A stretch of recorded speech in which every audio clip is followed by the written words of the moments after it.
음악을 전공을 했지만 책을 8권 정도 냈고 이번 연도에는 꿈을 찾는 음대생의 네 번째 개정판이 저번 달에 나와서 음대생 진로를 그 바탕으로 한 책을 시작으로 해서 다양한 진로 고민들 혹은 다양한 주제들에 대해서 책을 쓰고 강연을 했습니다. 하지만 저의 메인은 출판사를 운영하는 거고요. 출판사랑 마케팅 대행사를 운영을 하면서 문화복합공간을 운영을 한 이력이 있습니다. 하지만 저의 차별화는 전 단순히 사업만 하는 것이 아니라 내가 좋아하는 것과 돈이 되는 것을 두 가지 트랙으로 가야 내가 행복할 수 있다. 그리고 좋아하는 걸로는 돈을 벌기 쉽지 않을 수도 있겠다라는 생각을 했기 때문에 제가 좋아하는 걸 하기 위해서 돈을 벌어야겠다 해서 사업을 생각했던 것 같아요. 그래서 정확히 두 가지 트랙으로 나누면 출판사 운영과 마케팅 대행사는 제가 잘하는 것을 바탕으로 돈을 벌어서 제가 하고 싶은 저의 브랜딩 아니면 저의 공연 아니면 뭐 다양한 이런 새로운 경험들을 할 수 있었던 것 같습니다. 네, 그래서 다양한 방송에도 나왔었고요. 네, 사실 저희 회사가 했던 일들을 이런 작년 트렌드에 맞춰서 이렇게 정리한 건데 이거는 그냥 뭐 재미로 봐주시면 될 것 같고 저의 창업 과정 같은 경우는 사실 그냥 음대생으로서 대학교 때 졸업 고민을 하다가 어떻게 하면은 이 대학교 졸업하기 전에 차별화를 둘 수 있을까 그런 고민을 하던 도중에 내가 음악 졸업을 해서 어떤 진로를 할 수 있을까에 대한 고민을 가지고 서점을 갔는데 이런 고민을 담은 책이 없어서 그러면 내가 만들어 보자. 그래서 저희 무모하게 첫 책을 시작을 했던 것 같아요. 그래서 저 같은 경우는 글을 써본 적도 없었고 제가 뭐 음대생이었기 때문에 PPT나 뭐 엑셀이나 이런 서류 작업도 아예 해본 적이 없었는데 그냥 내가 필요하면 누군가가 필요하겠지라는 그 단순한 생각으로 일단 책을 써보자 해서 줄리어드 음대 미국으로 가서 그냥 길거리에서 인터뷰부터 시작을 했었어요. 그래서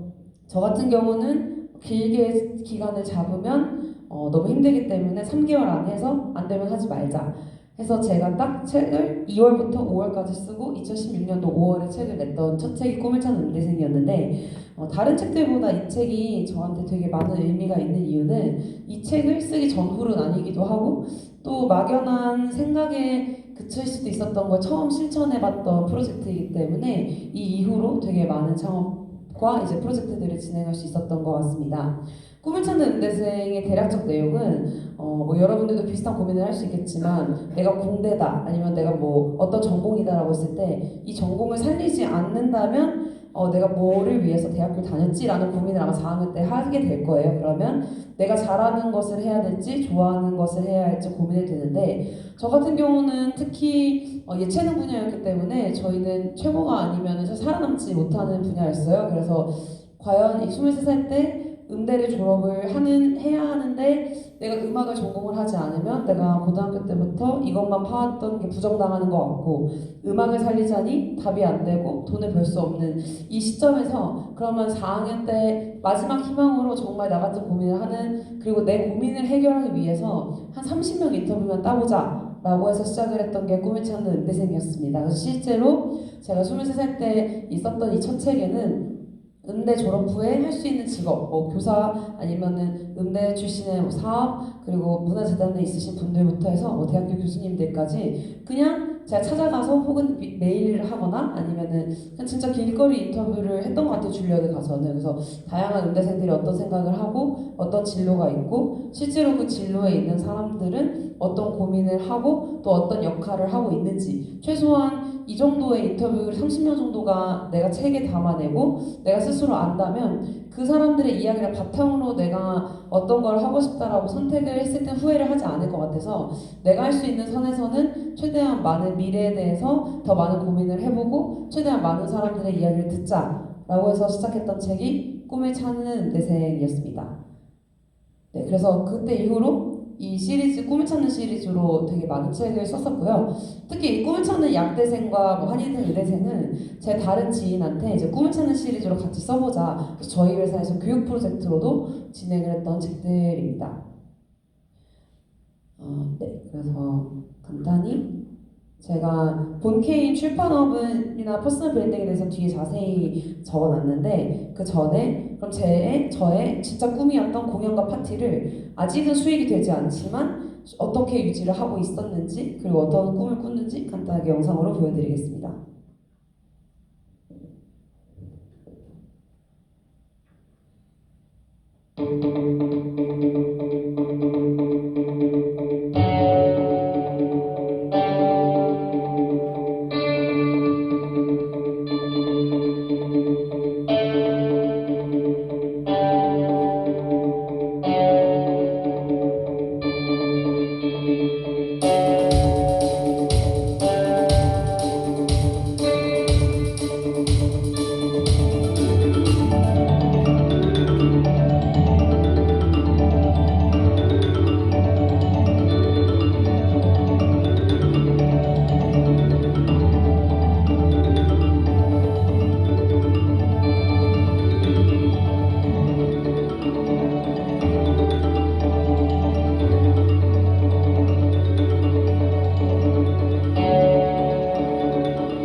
그래서 사실 제가 제일 많이 들었던 말이 굳이 돈이 안 되는 공연 파티 쪽을 왜 하냐. 근데 사실 클래식 업계를 잘 모르시는 분들도 이제 있으시겠지만 저희 업계가 되게 보수적이어서 사실 방금 보여드린 것처럼 파티와 클래식을 콜라보하고 이런 거를 사실 제가 제 주변에는 없었어요. 그리고 제가 다 최초로 시도를 했기 때문에 7년 동안 이제 이 과정을 겪으면서 예를 들면 저는 클래식의 대중화를 위해서 지하철 버스킹도 하고 이런 파티랑 콜라보도 하고 매번 적자를 제 사비로 막 메꾸면서 이제 꿈을 향해서 가고 싶은데 그 이제 클래식 업계에서는 뭐 이런 파티와의 콜라보를 별로 좋아하지 않고 이 되게 보수적인 이런 음악이기 때문에 어떻게 보면은 뭐 왜 굳이 뭐 버스킹 아니면 왜 굳이 파티랑 콜라보를 해야 되지? 약간 그래서 사실 제가 이런 거를 기획을 하고 진행을 했을 때 저희 같은 업계에서는 되게 말이 많이 나오기도 했어요. 근데 결국 8년 정도 하니까 그냥 이거는 그냥 이 친구가 이렇게 하는 그냥 브랜드 스토리래 라고 하니까 이제는 뒤에서 말이 안 나오는데 사실 처음에 7년 전에 했을 때는 제가 벤치마킹할 무대도 없고 이 막연한 꿈을 사람들을 설득하기도 어렵고 해서 되게 많은 시행착오들을 겪었던 게 이 공연과 파티 분야였습니다. 근데 어떻게 보면은 사실 돈이 되는 게 제일 중요하면 출판업과 마케팅만 해도 되지만 저 같은 경우는 꿈을 꾸는 게 되게 중요하다고 생각을 했기 때문에 그럼 내가 서는 무대 그리고 실제로 나만 무대를 서는 것이 아니라 내 주변에 같은 고민을 하는 문화예술인들을 위한 그런 무대를 많이 기획하는 좋은 일을 하고 싶다라고 시작했던 게 이런 파티랑 공연 문화였던 것 같습니다. 그러니까 실제로 저희 회사에서 2년 전에 교보문고랑 콜라보를 해서 정말 지하철 버스킹과 같은 느낌의 야외 버스킹도 진행을 했었고 제가 실제로 공간 오픈을 했던 70평 정도의 종각 영풍문고의 문화복합 공간에서도 이런 오픈 파티를 하고 저희가 총 4, 5점까지 확장을 해서 종각, 마곡, 동대문, 강남 이렇게 4개의 문화복합 공간을 오픈하고 항상 그 공간에서는 이런 문화 행사를 하면서 같이 무대를 기획을 많이 했던 것 같습니다. 그래서 보면은 단순히 그냥 파티라기보다는 저희가 클래식 퓨전 아니면 국악 콜라보 뭐 파티 이런 아니면 단독 공연 등 저희가 되게 다양한 시도들을 했고 실제로 저희 같은 경우는 매번 대중들의 피드백을 받아서 다음에 어떤 곡을 듣고 싶은지 이번 공연에서 어떤 것이 좋았는지 하면서 좀 관객들과 같이 소통을 해 나가는 공연 브랜드라고 보시면 됩니다. 실제로 제가 고민을 하던 것들이 사실 일방적으로 그냥 사업 얘기 먼저 하는 것보다는 이런 가치 실현적인 얘기를 하고 실제로 이제 어떻게 캐시카우를 만들었는지 말씀을 드리는 게 좋을 것 같아서 이렇게 준비를 했고요.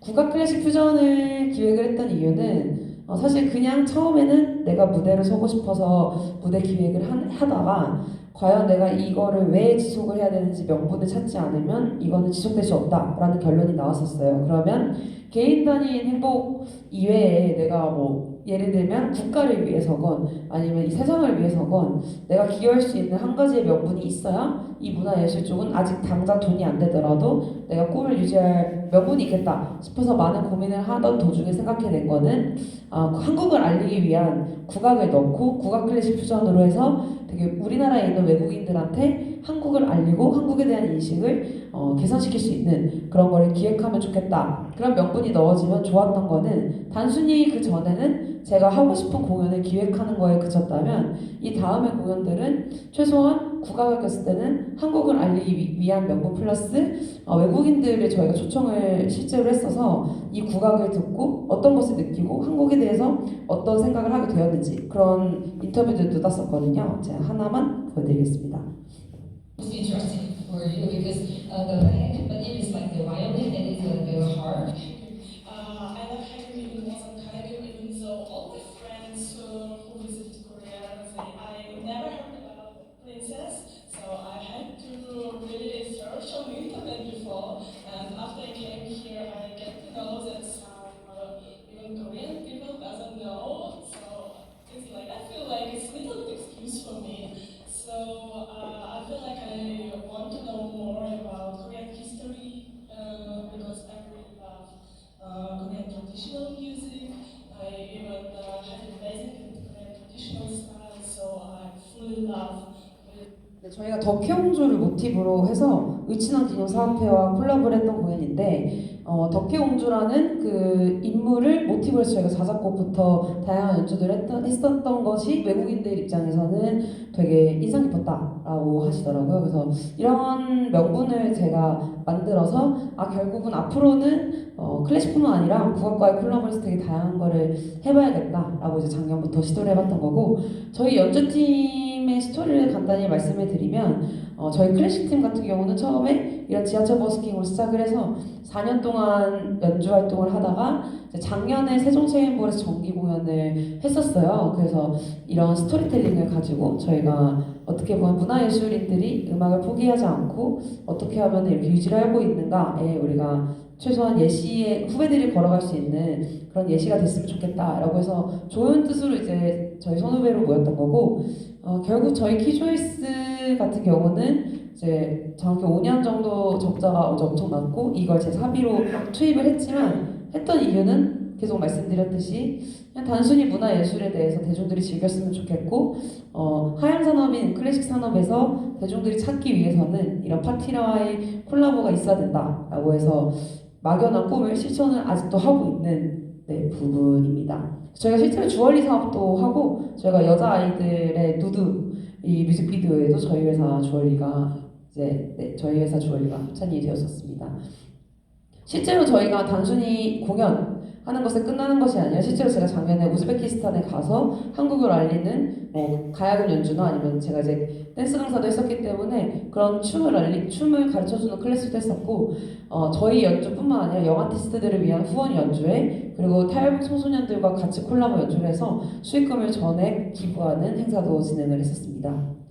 네, 제가 문화 복합 공간을 운영을 했던 이유는 사실 이런 살롱 문화를 정착을 시키고 결국은 많은 이들의 꿈을 실천을 하는 것을 도와주고 싶다라는 것에서 시작을 해서 이런 문화 복합 공간도 운영을 했었습니다. 이게 1호점 종각용품문고 안에 저희가 직접 인테리어도 다 하고 들어갔었고요. 그 다음에 마곡 2호점, 3호점 강남, 4호점 동대문 이렇게 각각 지역의 특성을 살려서 운영을 했었습니다. 실제로 1호점만 저희가 월세를 좀 비싸게 내고 들어갔고 저의 계획은 1호점을 제대로 예시 포트폴리오가 있으면 2호점, 3호점, 4호점은 그 예시를 가지고 내가 이 공간을 어떻게 살릴 수 있는지 설득을 해서 월세 없이 들어간다 라는 모티브로 시작해서 실제로 2호점부터 4호점까지는 월세 없이 들어가서 총 4개 공간을 1년 동안 운영을 하고 작년 가을에 이제 공간은 다 이제 마무리하고 저희가 이제 신사업을 준비를 하고 있습니다. 실제로 이 공간을 운영을 하면서 저희가 단순히 공연뿐만 아니라 다양한 미술 전시도 진행을 했었고요. 실제로 제가 악기들도 많이 전시를 해놔서 이 악기를 체험할 수 있는 공간으로도 그리고 스타트업들 팝업도 저희가 전시 기획을 많이 했었습니다. 네, 그래서 저의 본캐와 부캐를 나누면 저는 본캐는 출판사와 마케팅 대행사를 운영하는 대표이지만 부캐로는 주얼리 사업도 하고 클래식도 알리고 강연도 하는 그런 부캐 엔잡러의 삶을 살고 있습니다. 그럼 본격적으로 저의 본캐에 대해서 설명을 하기 전에 여러분들이 창업에 대해서 관심이 있으신 분들이니까 결국 퍼스널 브랜딩 그리고 창업을 해갔던 과정에 대해서 더 자세히 말씀을 드리려고 하는데요. 먼저 저의 이야기에 앞서서 내가 생각한 창업이란 이런 것 같다 라고 발표해 주실 분 있으실까요? 한 분이라도? 없으실까요? 발표해 주신 분들은 제가 따로 화장품 세트를 보내드릴게요. 한 10만 원 정도 상당이 되는 세럼과 크림을. 없을까요? 한 명도? 저 발표하기 좀 어렵죠. 무선 마이크면 제가 가가지고 물어볼 수 있는데 그럼 이렇게 초록색 입으신 분 제가 한번 혹시 본인이 생각하는 창업은 어떤 거인 것 같으세요? 문제를 발견하고 문제를 지금 해결하고 시도하는 그런 과정이라고 생각합니다.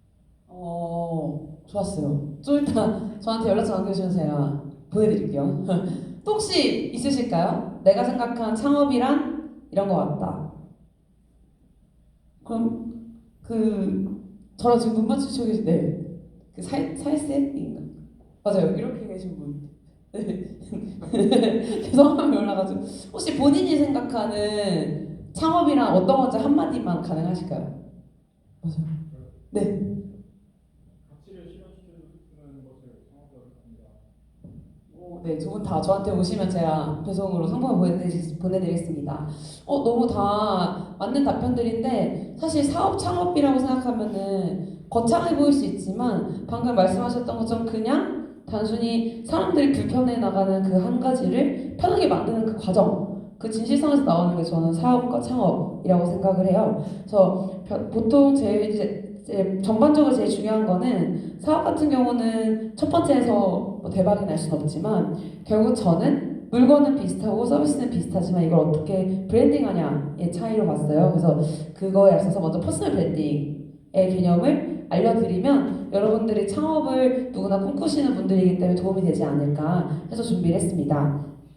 사실 먼저 창업에 대해서 관심이 있으신 분들도 있고 없으신 분들도 있지만 누구나 아는 거는 사실 평생 직장이 없어지고 있잖아요. 그리고 대기업이 들어간다고 해도 실제로 제가 저번 주에 만났던 대기업 임원분도 말씀하셨던 게 결국 하나의 직장에서 오래 있을 수는 없고 이 직장에서 다른 직장으로 이직을 할 때도 자신의 브랜딩이 필요하고 결국은 이 회사가 평생을 책임져 줄 수 없기 때문에 나 또한 언젠가는 창업을 생각을 한다라는 말을 듣고 되게 많은 직장인분들도 비슷한 고민을 하고 있다라는 생각이 들었습니다. 실제로 요즘 엔잡러 시대라고 많이 하는데 결국은 내가 1인 프리랜서가 되는 것도 1인 사업자가 될 수도 있고 끊임없이 자기를 어필하고 자신만의 차별화를 드러내야 되는 시대라고 생각을 해요. 실제로 제가 고등학교 때까지만 해도 인스타그램이 없었기 때문에 저를 브랜딩하는 개념이 없었는데 지금은 SNS가 너무 대중화가 되어 있고 자신을 브랜딩하기 위해서 블로그, 인스타, 유튜브를 누구나 손쉽게 할 수 있기 때문에 특히 이런 퍼스널 브랜딩의 개념이 중요해진 것 같습니다. 그래서 저 같은 경우에 예시는 저는 전공이 클래식 더블 베이스라는 그냥 평범한 음대생이었지만 책을 써서 차별화를 주고 그다음에 작가로서 활동을 하다가 내가 책을 내보니까 되게 행복하고 좋네? 그러면 단순히 다른 사람들도 책을 내면 행복하겠지? 라는 생각이 들었어요. 제가 처음 책을 냈을 때 실제로 2016년도 책을 내자마자 바로 서점에 가서 제 책을 처음 발견했을 때 그 기쁨이 너무 설레서 그걸 일기장에 기록을 했었거든요. 그걸 아직도 잊지 못하는 이유는 내가 생각했던 콘텐츠가 세상 밖에 나오고 이게 인정을 받을 수 있을지 없을지 모르겠지만 내가 생각했던 걸 실천했다라는 그 첫 번째 프로젝트였기 때문에 되게 설렜던 기억이 납니다. 실제로 처음 책을 썼을 때는 그냥 나는 음대생으로서 차별화를 가지고 나는 사실 그냥 취업할 때 도움이 되겠지? 라는 생각으로 책을 썼던 것 같아요. 단순히 이제 음대를 졸업해서 나만의 차별화를 가지고 있어야 하지만 그게 쉽지 않았기 때문에 그럼 어떻게 차별화가 될 수 있을까? 그럼 일단 생각나는 걸로 남들이 가지고 있지 않는 이력을 한번 만들어 보자 라는 그런 생각에서 시작을 했는데 이 책이 너무 운이 좋게 책을 쓰자마자 네이버 메인이랑 카톡 채널에 제가 마케팅을 하지 않았지만 되게 자극적으로 이제 마케팅이 됐어요. 23살에 책을 쓰고 사업을 한 사람 근데 그때 이제 제 얼굴을 엄청 크게 이제 해놓고 하니까 조회수가 엄청 클릭이 돼서 강연 문의도 엄청 오고 사실 그렇기 때문에 예상하지 못했던 악플들도 되게 많이 받았었어요. 근데 제가 준비되지 않은 상태에서 기회가 왔기 때문에 너무 무서운 것도 컸지만 어쩔 수 없다라는 생각에 일단 시작을 했고 실제로 제가 책을 내고 나서 많은 강연의 기회도 주어지고 제 말 한마디 한마디가 공신력이 생기고 옛날에는 저 이대 나와서 이대 뭐 재학 중에 뭐 댄스 강사도 했었고 이런 상도 탔었고 제 어필 엄청 해야 됐었다면 책을 내고 난 뒤에는 제가 설명하지 않아도 저의 브랜딩이 되는 걸 보고 그럼 많은 사업하는 사람들이 이게 필요하겠다 그러면은 처음에는 내 경험을 가지고 컨설팅을 해보자 해서 저는 무자본으로 시작을 했었고 실제로 저는 어디 외부 투자를 지금까지 받은 적도 없고 부모님께 뭐 혹은 대출을 받은 적도 없이 그냥 아무것도 모르는 상태에서 제가 시작을 했던 것 같아요. 많은 분들이 질문하는 게 초기에 창업 비용이 얼마나 드냐 아니면 부모님이 도와주셨냐 뭐 투자 유치를 어떻게 하냐 정부 지원 사업을 어떻게 받냐 라고 하는데 저 때는 일단 정부 지원 사업의 개념이 없었고 창업에 대한 그런 강의도 없었고 대학생이 창업 자체를 하는 경우가 많이 없었어요. 저 같은 경우는 실제로도 그렇고 저의 작은 경험을 브랜딩을 하는 거를 되게 좋아해요. 예를 들면 제가 댄스 강사를 할 수 있었던 이유는 제가 고등학교 때 춤을 좋아해서 그냥 아이돌 춤을 추는 걸 좋아했고 대학교 때 댄스 동아리를 했지만 그냥 그 영상을 하나 찍어서 그거를 다 제안서를 돌렸던 것 같아요. 내가 댄스로서 뭐 이력이 엄청난 건 아니지만 최소한 아마추어들을 이 정도를 만들 수 있고 나 정도 이렇게 춤을 추는 사람은 당연히 많겠지만 이 정도 열정이 있습니다. 그래서 어떻게 해서 이제 댄스 강사가 한 번 됐어요. 그러면 그거를 가지고 다른데 제가 이제 다시 메일을 돌려서 나는 이대 음대를 다니고 있지만 댄스 강사 이력이 한계가 있다. 근데 이제 그때 마케팅을 한계 있다고 하면 좀 없어 보이니까 이거 외에 다양한 강의를 하고 있다. 다양한 댄스를 이제 가르치고 있다라고 하니까 그때 제가 뭐 고등학교나 뭐 국제학교나 이런 실용음악학원들에서 한 5곳 정도 출강을 했었거든요. 그래서 그런 거에 제가 아이디어를 얻어서 생각보다 사람들은 완벽한 걸 기대하는 것보다는 그냥 할 수 있다라는 거에 의의를 둘 수도 있고 나의 작은 경험 자체가 돈을 벌 수도 있구나 라는 경험을 이미 21살 때 했었기 때문에 그 경험을 토대로 해서 당연히 나보다 책을 잘 쓰는 사람들도 많고 이 책이 뭐 잘 안 될 수도 있지만 아무 경험이 없는 사람들한테는 내가 한 권의 책을 이 부족한 책을 냈던 경험 자체가 어떤 사람이 겪을 시행착오를 줄여줄 수도 있을 거다라는 확신을 가지고 컨설팅으로 시작을 했습니다.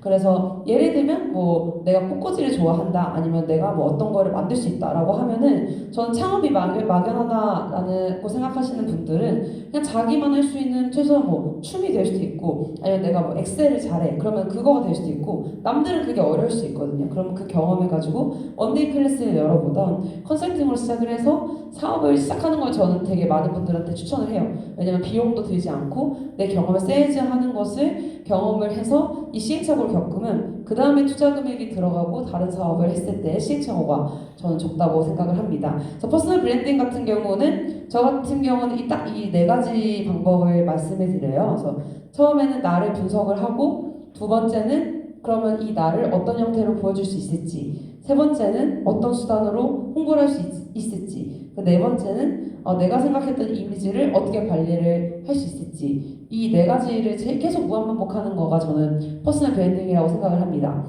퍼스널 브랜딩의 개념은 결국 뭐 마케팅, 브랜딩 이런 거나 아마 창업에 이제 관심 있으신 분들이니까 많이 아실 텐데 퍼스널 브랜딩이라는 개념은 아마 많이 모르실 거예요. 근데 똑같이 생각을 하면 제품을 그냥 안 유명한 핸드폰 브랜드가 있고 삼성이 있는데 삼성을 저희가 사는 거랑 비슷한 것처럼 그냥 인간한테 브랜딩을 입힌다고 보시면 돼요. 그걸 퍼스널 브랜딩이라고 하고 결국 이 브랜딩을 단단히 하는 법은 나중에 여러분들이 서비스를 개발을 하던 아니면 제품을 만들던 아니면 실제로 개인이 이런 브랜딩을 하던 저는 다 같은 방법이라고 생각을 합니다. 그래서 예를 들면은 뭐 브랜딩을 단단하기 위해서는 저 같은 경우는 출판의 이 방법을 선택을 했지만 다른 분들 같은 경우는 뭐 유튜브를 해서 유튜브로 유명해져서 나의 공신력을 높일 수도 있고 아니면 다양한 뭐 자기 SNS 수단을 통해서 자기의 브랜드 스토리를 만들어서 그거를 하나의 스토리를 엮어서 이렇게 공신력을 만들 수도 있고 되게 다양한 방법들이 있습니다. 근데 그 많은 방법들 중에서 저는 책으로 브랜딩을 시작을 했기 때문에 책에 국한돼서 더 자세히 설명을 드리면 제가 느낀 책을 썼던 이후 전후 달랐던 점은 첫 번째는 사실 엔잡러 시대이기 때문에 나만의 경쟁을 갖춘 브랜딩이 필요하다고 생각을 했고 이거의 제일 빠른 방법은 전 책이라고 생각을 했습니다.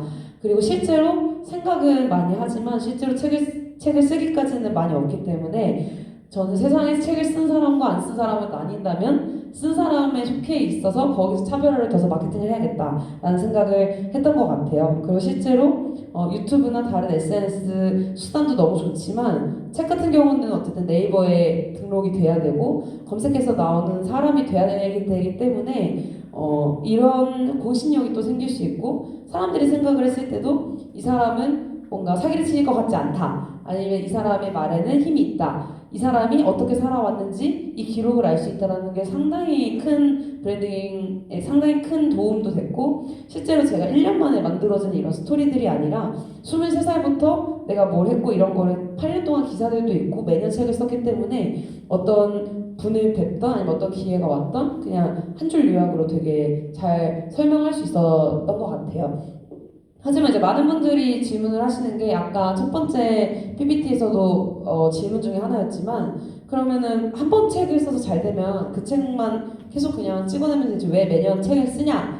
라는 질문을 많이 하세요. 실제로 이번 연도 같은 경우는 꿈을 찾는 응대생이라는 책을 4번째 개정판을 냈었는데 매년 책을 썼던 제일 첫 번째 이유는 저는 출판사를 운영을 하고 저희 회사가 매년 책을 100권 이상 기획을 하기 때문에 내가 매년 책을 쓰면서 책을 쓰는 사람들의 마음을 이해를 하지 않는다면 저희 회사는 발전을 하지 않는다고 생각을 했고 실제로 제가 매년 책을 쓰면서 저희 회사에서 책을 집필하는 기획 과정에서도 되게 많은 프로세스가 매년 바뀌고 있거든요. 그래서 저희가 하고 있는 사업에 있어서의 책임감 때문에 매년 책을 쓰는 이유가 제일 크고 그 다음에는 제가 문화예술인으로서 제가 썼던 책들이 그냥 다양한 주제들이라고 볼 수 있지만 결국은 꿈을 찾는 응대생도 문화예술인들을 위한 책이고 더 컬처 앤 드림도 4차 산업혁명 시대에서 문화예술인들이 알아야 하는 AI 아니면 그때는 이제 인공지능 그 다음에 그런 다양한 콜라보들 저희가 실제로 이제 AI 인공지능을 활용해서 3년 전에 자작곡을 저희가 만들어서 그걸 연주를 하는 시도도 했었거든요. 그래서 그때는 문화예술인들이 알아야 하는 4차 산업혁명에 대한 그런 지식을 전달하는 책이 더 컬처의 드림이었고 작년에 냈던 책은 더 컬처의 공간 브랜딩이어서 문화복합 공간을 왜 창업을 했고 문화예술인들에게 왜 투자를 해야 하고 왜 매세나 경영을 해야 하고 문화예술인들 결국 어떻게 살아남아야 하는지 이런 관련된 책을 썼기 때문에 결국 문화예술인으로서 사회에 좋은 영향력을 끼치고 싶고 실제로 문화예술인들이 힘든 것을 세상에 알리는 역할을 내가 하고 싶다라는 생각을 가지고 매년 책을 썼습니다. 그래서 실제로 저희 회사에서 이제 출판했던 고객들의 인터뷰를 땄었고 이 퍼스널 브랜딩 저희 같은 경우는 이제 전문직 브랜딩을 많이 하고 있습니다. 그래서 제가 하고 있는 본격적인 사업에 대해서 비즈니스 구조를 설명을 아직 안 드렸었는데 저희 회사는 출판사랑 마케팅 대행사를 운영을 하는데 보통 출판사라고 하면 하향산업이기 때문에 어떻게 돈을 버냐라고 많이 물어보세요. 근데 저희는 이 책 출판의 메인 캐시카우지만 결국 돈이 있으신 분들 혹은 자기를 알리고 싶은 사람들을 책의 수단을 통해서 알리는 마케팅 대행사라고 보시면 됩니다. 그래서 저희가 900만 원 정도를 받으면 목차 기획, 원고 작성, 인터뷰, 디자인, 인쇄, 유통을 저희가 다 하고 인쇄까지 다 해요. 그러면은 이 책이 잘 팔릴 수도 있고 안 팔릴 수도 있지만 저희 회사의 타겟팅은 베스트셀러가 나오면 좋지만 결국은 이 자기 브랜딩을 위한 책을 쓰는 거이기 때문에 자신을 알리는 것에 어떻게 도움이 되는 책이 나오는가가 저희 포커스예요. 그래서 저희 같은 경우는 지금 되게 큰 강남의 성형외과 대표 원장님도 저희가 하고 있고 그 외에 각종 금융권, 부동산 그 다음에 그거 외에 대기업에 있으시다가 나오셨던 분들, 은퇴하신 분들, 회장님들 등등 저희가 드림 미드스라고 검색하면은 다양한 분야의 포트폴리오가 있습니다. 그래서 그것을 바탕으로 캐시카우를 만들었고 책을 낸 다음에 이 책을 알리는 게 중요하기 때문에 저희가 블로그, 인스타, 영상 제작, 언론 PR, 지하철 광고까지 저희가 마케팅을 책 출판한 사람들을 집중적으로 해서 책 저자들을 위한 마케팅 대행사 운영하는 것이 메인 캐시카우라고 보시면 됩니다. 실제로 15명 정도 되는 직원들이 있고 그중에 대부분 작가님들과 디자이너들, 그 영상 편집자들로 구성이 되어 있습니다. 네, 그래서 사실 이 첫 번째 주제에 대해서 이 마무리를 하기 전에 제가 되게 많이 받았던 질문 중에 이제 하나에 대한 답변을 하고 5분 정도 쉬었다가 이제 2부 강의를 제가 하려고 합니다. 사실 예체능 재학생들이 저는 이제 많았어요, 강연할 때. 그러면은 창업을 어떻게 시작을 하나요? 아니면은 뭐 어떻게 이제 왜 다양한 파티를 기획을 하고 주최했나요? 라는 질문을 되게 많이 받았었어요. 사실 창업은 제가 아까 되게 거창하게 얘기한 것 같지만 실제로 내가 했던 경험을 그냥 매뉴얼화해서 세상 사람들에게 이 경험이 없는 사람들한테 일단 도움이 됐으면 좋겠다. 그리고 내가 경험해서 좋은 것들을 사람들도 느꼈으면 좋겠다라는 단순한 아이디어에서 시작이 됐던 게 출판업이었고 창업을 사실 저는 뭐 타겟팅이나 아니면 마케팅 분석을 해서 시작했던 거는 아니었고 단순히 내가 해서 좋았던 거를 가지고 이걸 컨설팅화해서 일단 매뉴얼화를 해서 사람들을 찾아가 보자. 그래서 메일링도 돌려보고 네이버 카페에도 올려보고 실제로 이런 거를 필요할 것 같은 사람들이 어떻게 찾을까를 고민을 해서 일단 그냥 실천을 했던 게 창업의 시작이었던 것 같습니다. 그래서 실제로 이제 정말로 제가 어떻게 창업을 했고 고객을 어떻게 찾았고 창업을 하면서 힘들었던 게 뭐고 어떻게 팀원 빌딩을 했고 실제로 이 동아리 수준에서 회사로 넘어갈 때 지인들과 일했던 게 어떤 점이 좋았고 어떤 점이 안 좋았고 지금은 어떤 회사 구조를 가지고 운영을 하고 있는지는 한 5분 정도 쉬고 제가 이어서 말씀드리도록 하겠습니다.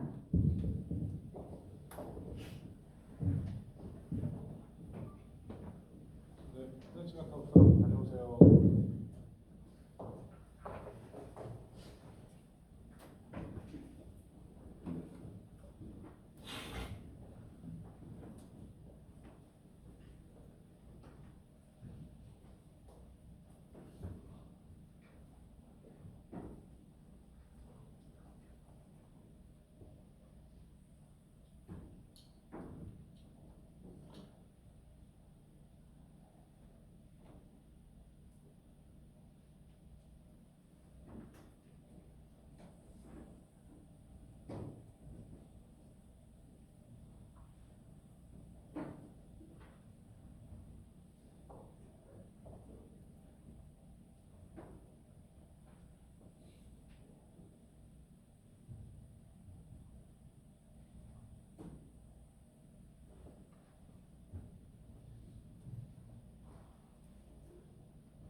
제가 두 번째 강의를 시작하기 앞서서 먼저 이 클래식을 가지고 K-팝 메들리를 어떻게 연주했었는지 그냥 간단하게 연주 영상과 또 제가 방송에 출연했던 저의 소개 영상을 간단히 틀고 나서 그 다음에 두 번째 강의에 대해서 시작을 해보겠습니다.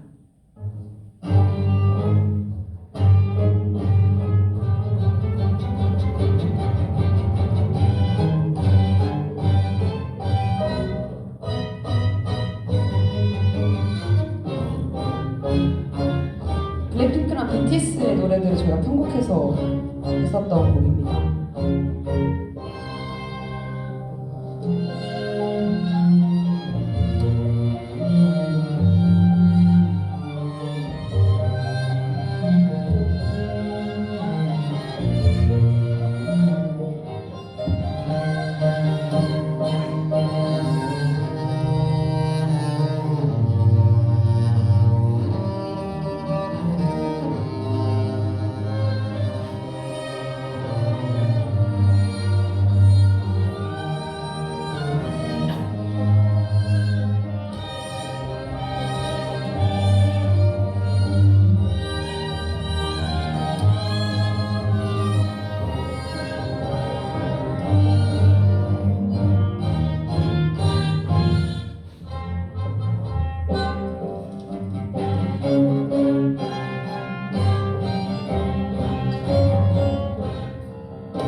살고 싶다는 소망이 욕심이 되는 곳.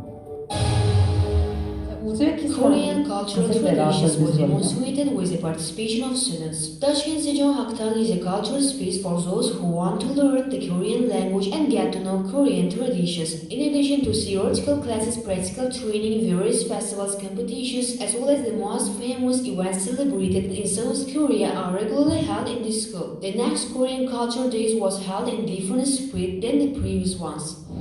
There is a reason why I plan special events. There is an organization called Forum with Young People in Korea.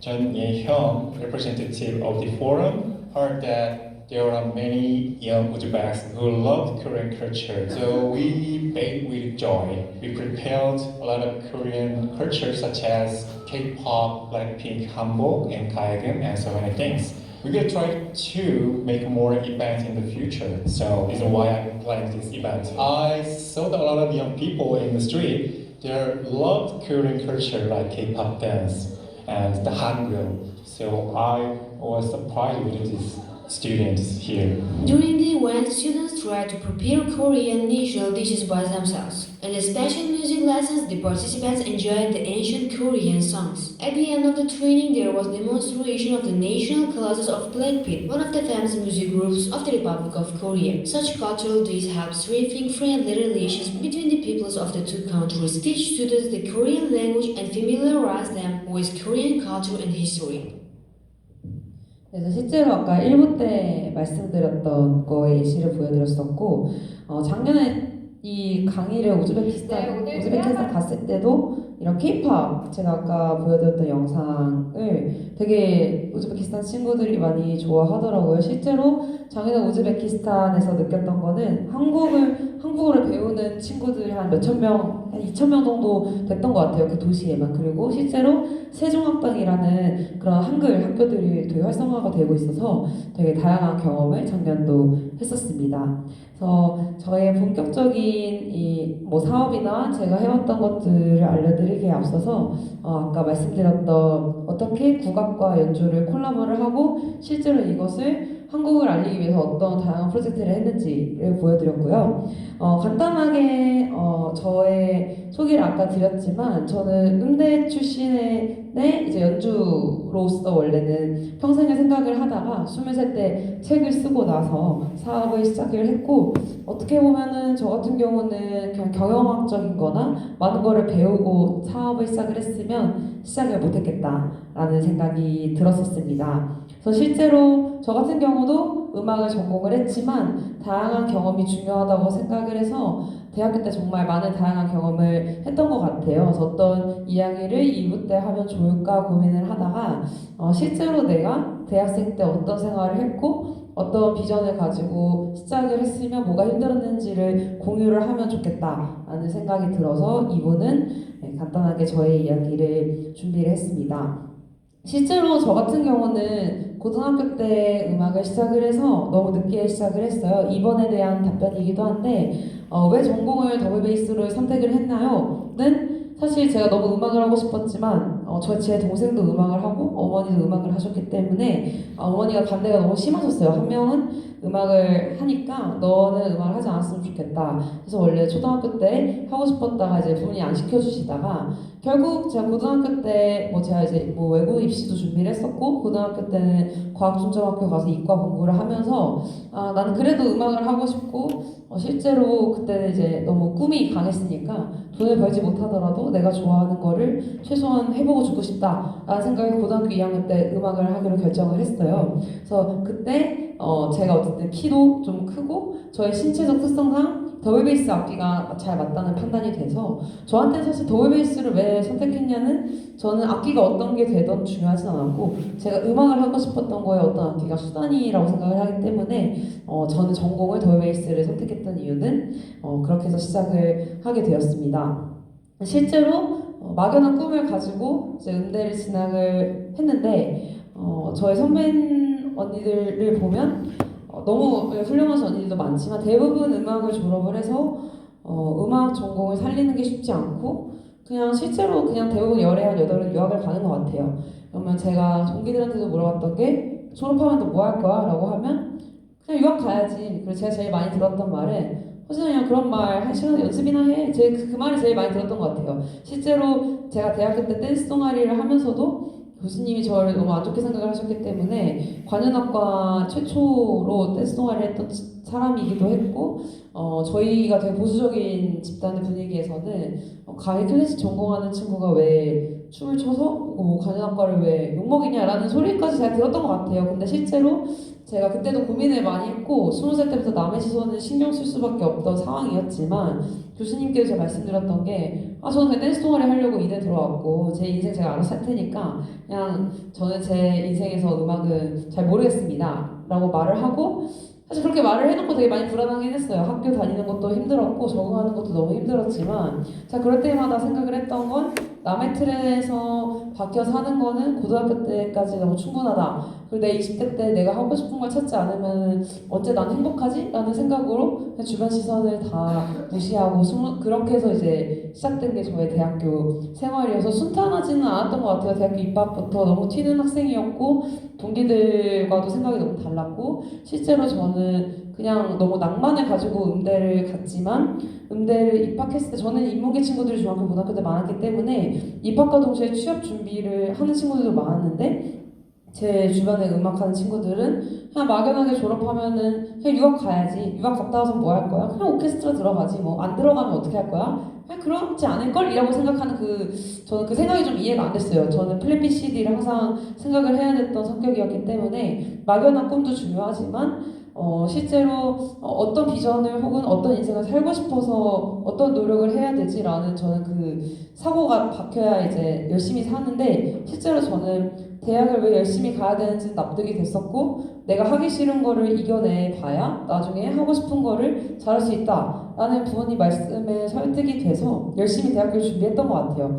근데 대학교 입학한 이후에 뭐 여러분들도 비슷한 생각을 할 수 있지만 저 때는 대한민국 교육에서는 제가 뭘 좋아하는지 내가 어떤 인생을 살고 싶어 하는지 뭐가 되고 싶어 하는지에 대해서는 저는 고등학교 때까지 아무도 물어본 사람이 없었던 것 같아요. 실제로 그냥 어렸을 때도 그냥 아버지가 생각하는 직업을 적고 대학을 못 가면 안 되고 그냥 대학만 가 하면서 중고등학교를 살아왔던 게 저의 시절에는 그랬었고 실제로 내가 뭐 대학교 가서 어떤 인생을 살아야지라고 생각을 하면 그게 너무 괴로웠고 답이 없었기 때문에 그 고민을 미뤄왔던 것 같아요. 고등학교 때까지. 근데 대학교 들어와서조차도 너무 많은 틀에 박혀서 살아야 된다라는 현실에 너무 절망을 하고 그럼 난 실제로 남들이 부러워하는 삶 혹은 남들이 그 짜놓은 틀에서 성공한 삶보다는 내 인생을 찾자라고 해서 시작을 했고 대학교 입학과 동시에 저한테는 그 댄스 동아리도 되게 많은 도전이었습니다. 실제로 저는 어떻게 보면 뭐 외고 준비도 했다가 과학중점학교에서 이과 공부도 했었다가 이제 음악을 뒤늦게 시작을 해서 음대를 진학을 했는데 너무 많은 음악을 잘하는 친구들도 있고 이 분야는 최고가 되지 않으면 살아남을 수 없는 현실에서 나는 그냥 음악이 좋아서 왔는데 이걸로 살리기 쉽지 않다. 동기들한테 물어보면 그냥 그런 생각할 시간에 연습이나 해라고 하니까 이 고민을 어떻게 해결하지? 라는 생각 도중에 저는 일단 다양한 사람들을 많이 만나보자 라는 생각으로 정말 그냥 기회가 됐는 대로 다른 학교의 다른 전공 친구들의 이야기를 듣고 그 친구들의 진로를 들으면서 20살, 21살 때는 최대한 많은 사람들의 이야기를 듣자라고 생각을 하고 저의 진로를 고민을 했던 것 같습니다. 그래서 실제로 그런 활동들 이후에 다양한 뭐 아르바이트 활동도 했었고 아까 말씀드렸던 댄스 강사도 했었고 실제로 제가 팟캐스트 운영도 23살 때 이지의 응급실이라는 유명한 곡을 작곡 작사하신 분과 같이 6개월 동안 방송 운영도 하면서 되게 다양한 엔잡러의 삶을 대학교 때부터 시작을 했던 것 같아요. 근데 실제로 그때는 엔잡러의 개념이 있었던 건 아니고 그냥 내가 음대생의 타이틀 안에서 할 수 있는 모든 경험을 해보자 라고 해서 다양한 경험을 해봤던 게 지금의 이제 엔잡러라고 표현이 되는 것 같습니다. 실제로 다양한 걸 하고 싶은 대로 해봤다가 실제로 22살 겨울이 됐었는데 대학교를 졸업하기 전에 내가 인생을 이렇게 열심히 살았고 행복하게 살긴 했지만 과연 취업을 어떻게 해야 되고 내 인생을 어떻게 살아야 되지? 라고 생각을 하던 도중에 그냥 막연한 고민을 좀 해결해보자 라고 했던 게 이제 아까 길게 말씀드렸던 책이었고 그 책 이후에 이제 사업을 시작을 했는데 결국 이 사업에 있어서 여러분들이 제일 궁금해할 만한 게 어떻게 팀원을 모집했냐일 것 같아요. 그래서 사실 팀원 모집 같은 경우는 제가 실제로 뭐 팀원 모집해 이런 느낌은 아니었고 그냥 제 지인들 중에서 뭐 글을 쓸 수 있는 사람들 혹은 같이 재밌게 이것저것 기획을 해볼 수 있는 친구들로 구성을 시작을 했던 것 같아요. 그래서 실제로 팀원이 만들어졌고 저희가 처음에는 다 그냥 좋은 게 좋은 거지라고 해서 시작을 했다가 점점 제 친구들도 취업을 준비해야 하고 자신의 미래를 이제 위해서 다른 길을 가야 됐던 게 보통 창업하고 나서 6개월 정도의 그런 과정을 저뿐만 아니라 남들도 다 겪는 것 같아요. 실제로 창업하고 나서 1년 이내에 성과를 내는 거 너무 힘들기 때문에 이걸 어떻게 비전 제시를 하고 어떻게 버티냐가 제일 중요했지만 저 자체도 사실 사업을 시작하면서 확신이 있어서 시작을 했던 건 아니기 때문에 제 아는 지인들과 함께했던 6개월이 지나고 실제로 내가 어떻게 혼자 운영을 해야 될까라고 고민을 하던 도중에 그럼 내가 일단은 필요한 역할들을 리스트업을 해서 만들어 보자 라고 했고 그 역할에 맞는 사람들을 내가 더 세분화를 해서 직원 채용을 해보자 라고 해서 결국 이 서로 좋으면 좋은 거지라는 동아리 단계에서 회사 체계로 넘어가는 게 한 6개월 정도 걸렸던 것 같아요. 그래서 그 이후에 이제 다양한 사업들을 하면서 출판업을 기반으로 했지만 그 이후에 저의 브랜딩을 위해서 혹은 문화복합 공간이나 공연에 대해서 그 다양한 것들을 시도를 했었는데 제 일방적인 이런 이야기에 앞서서 혹시 이 시점에서 이런 게 궁금하다라는 게 혹시 있을까요? 창업에 대해서 관심이 있으신 분들이니까 흰색 입으신 분 혹시 여기까지 들었을 때 궁금한 게 있을까요? 네.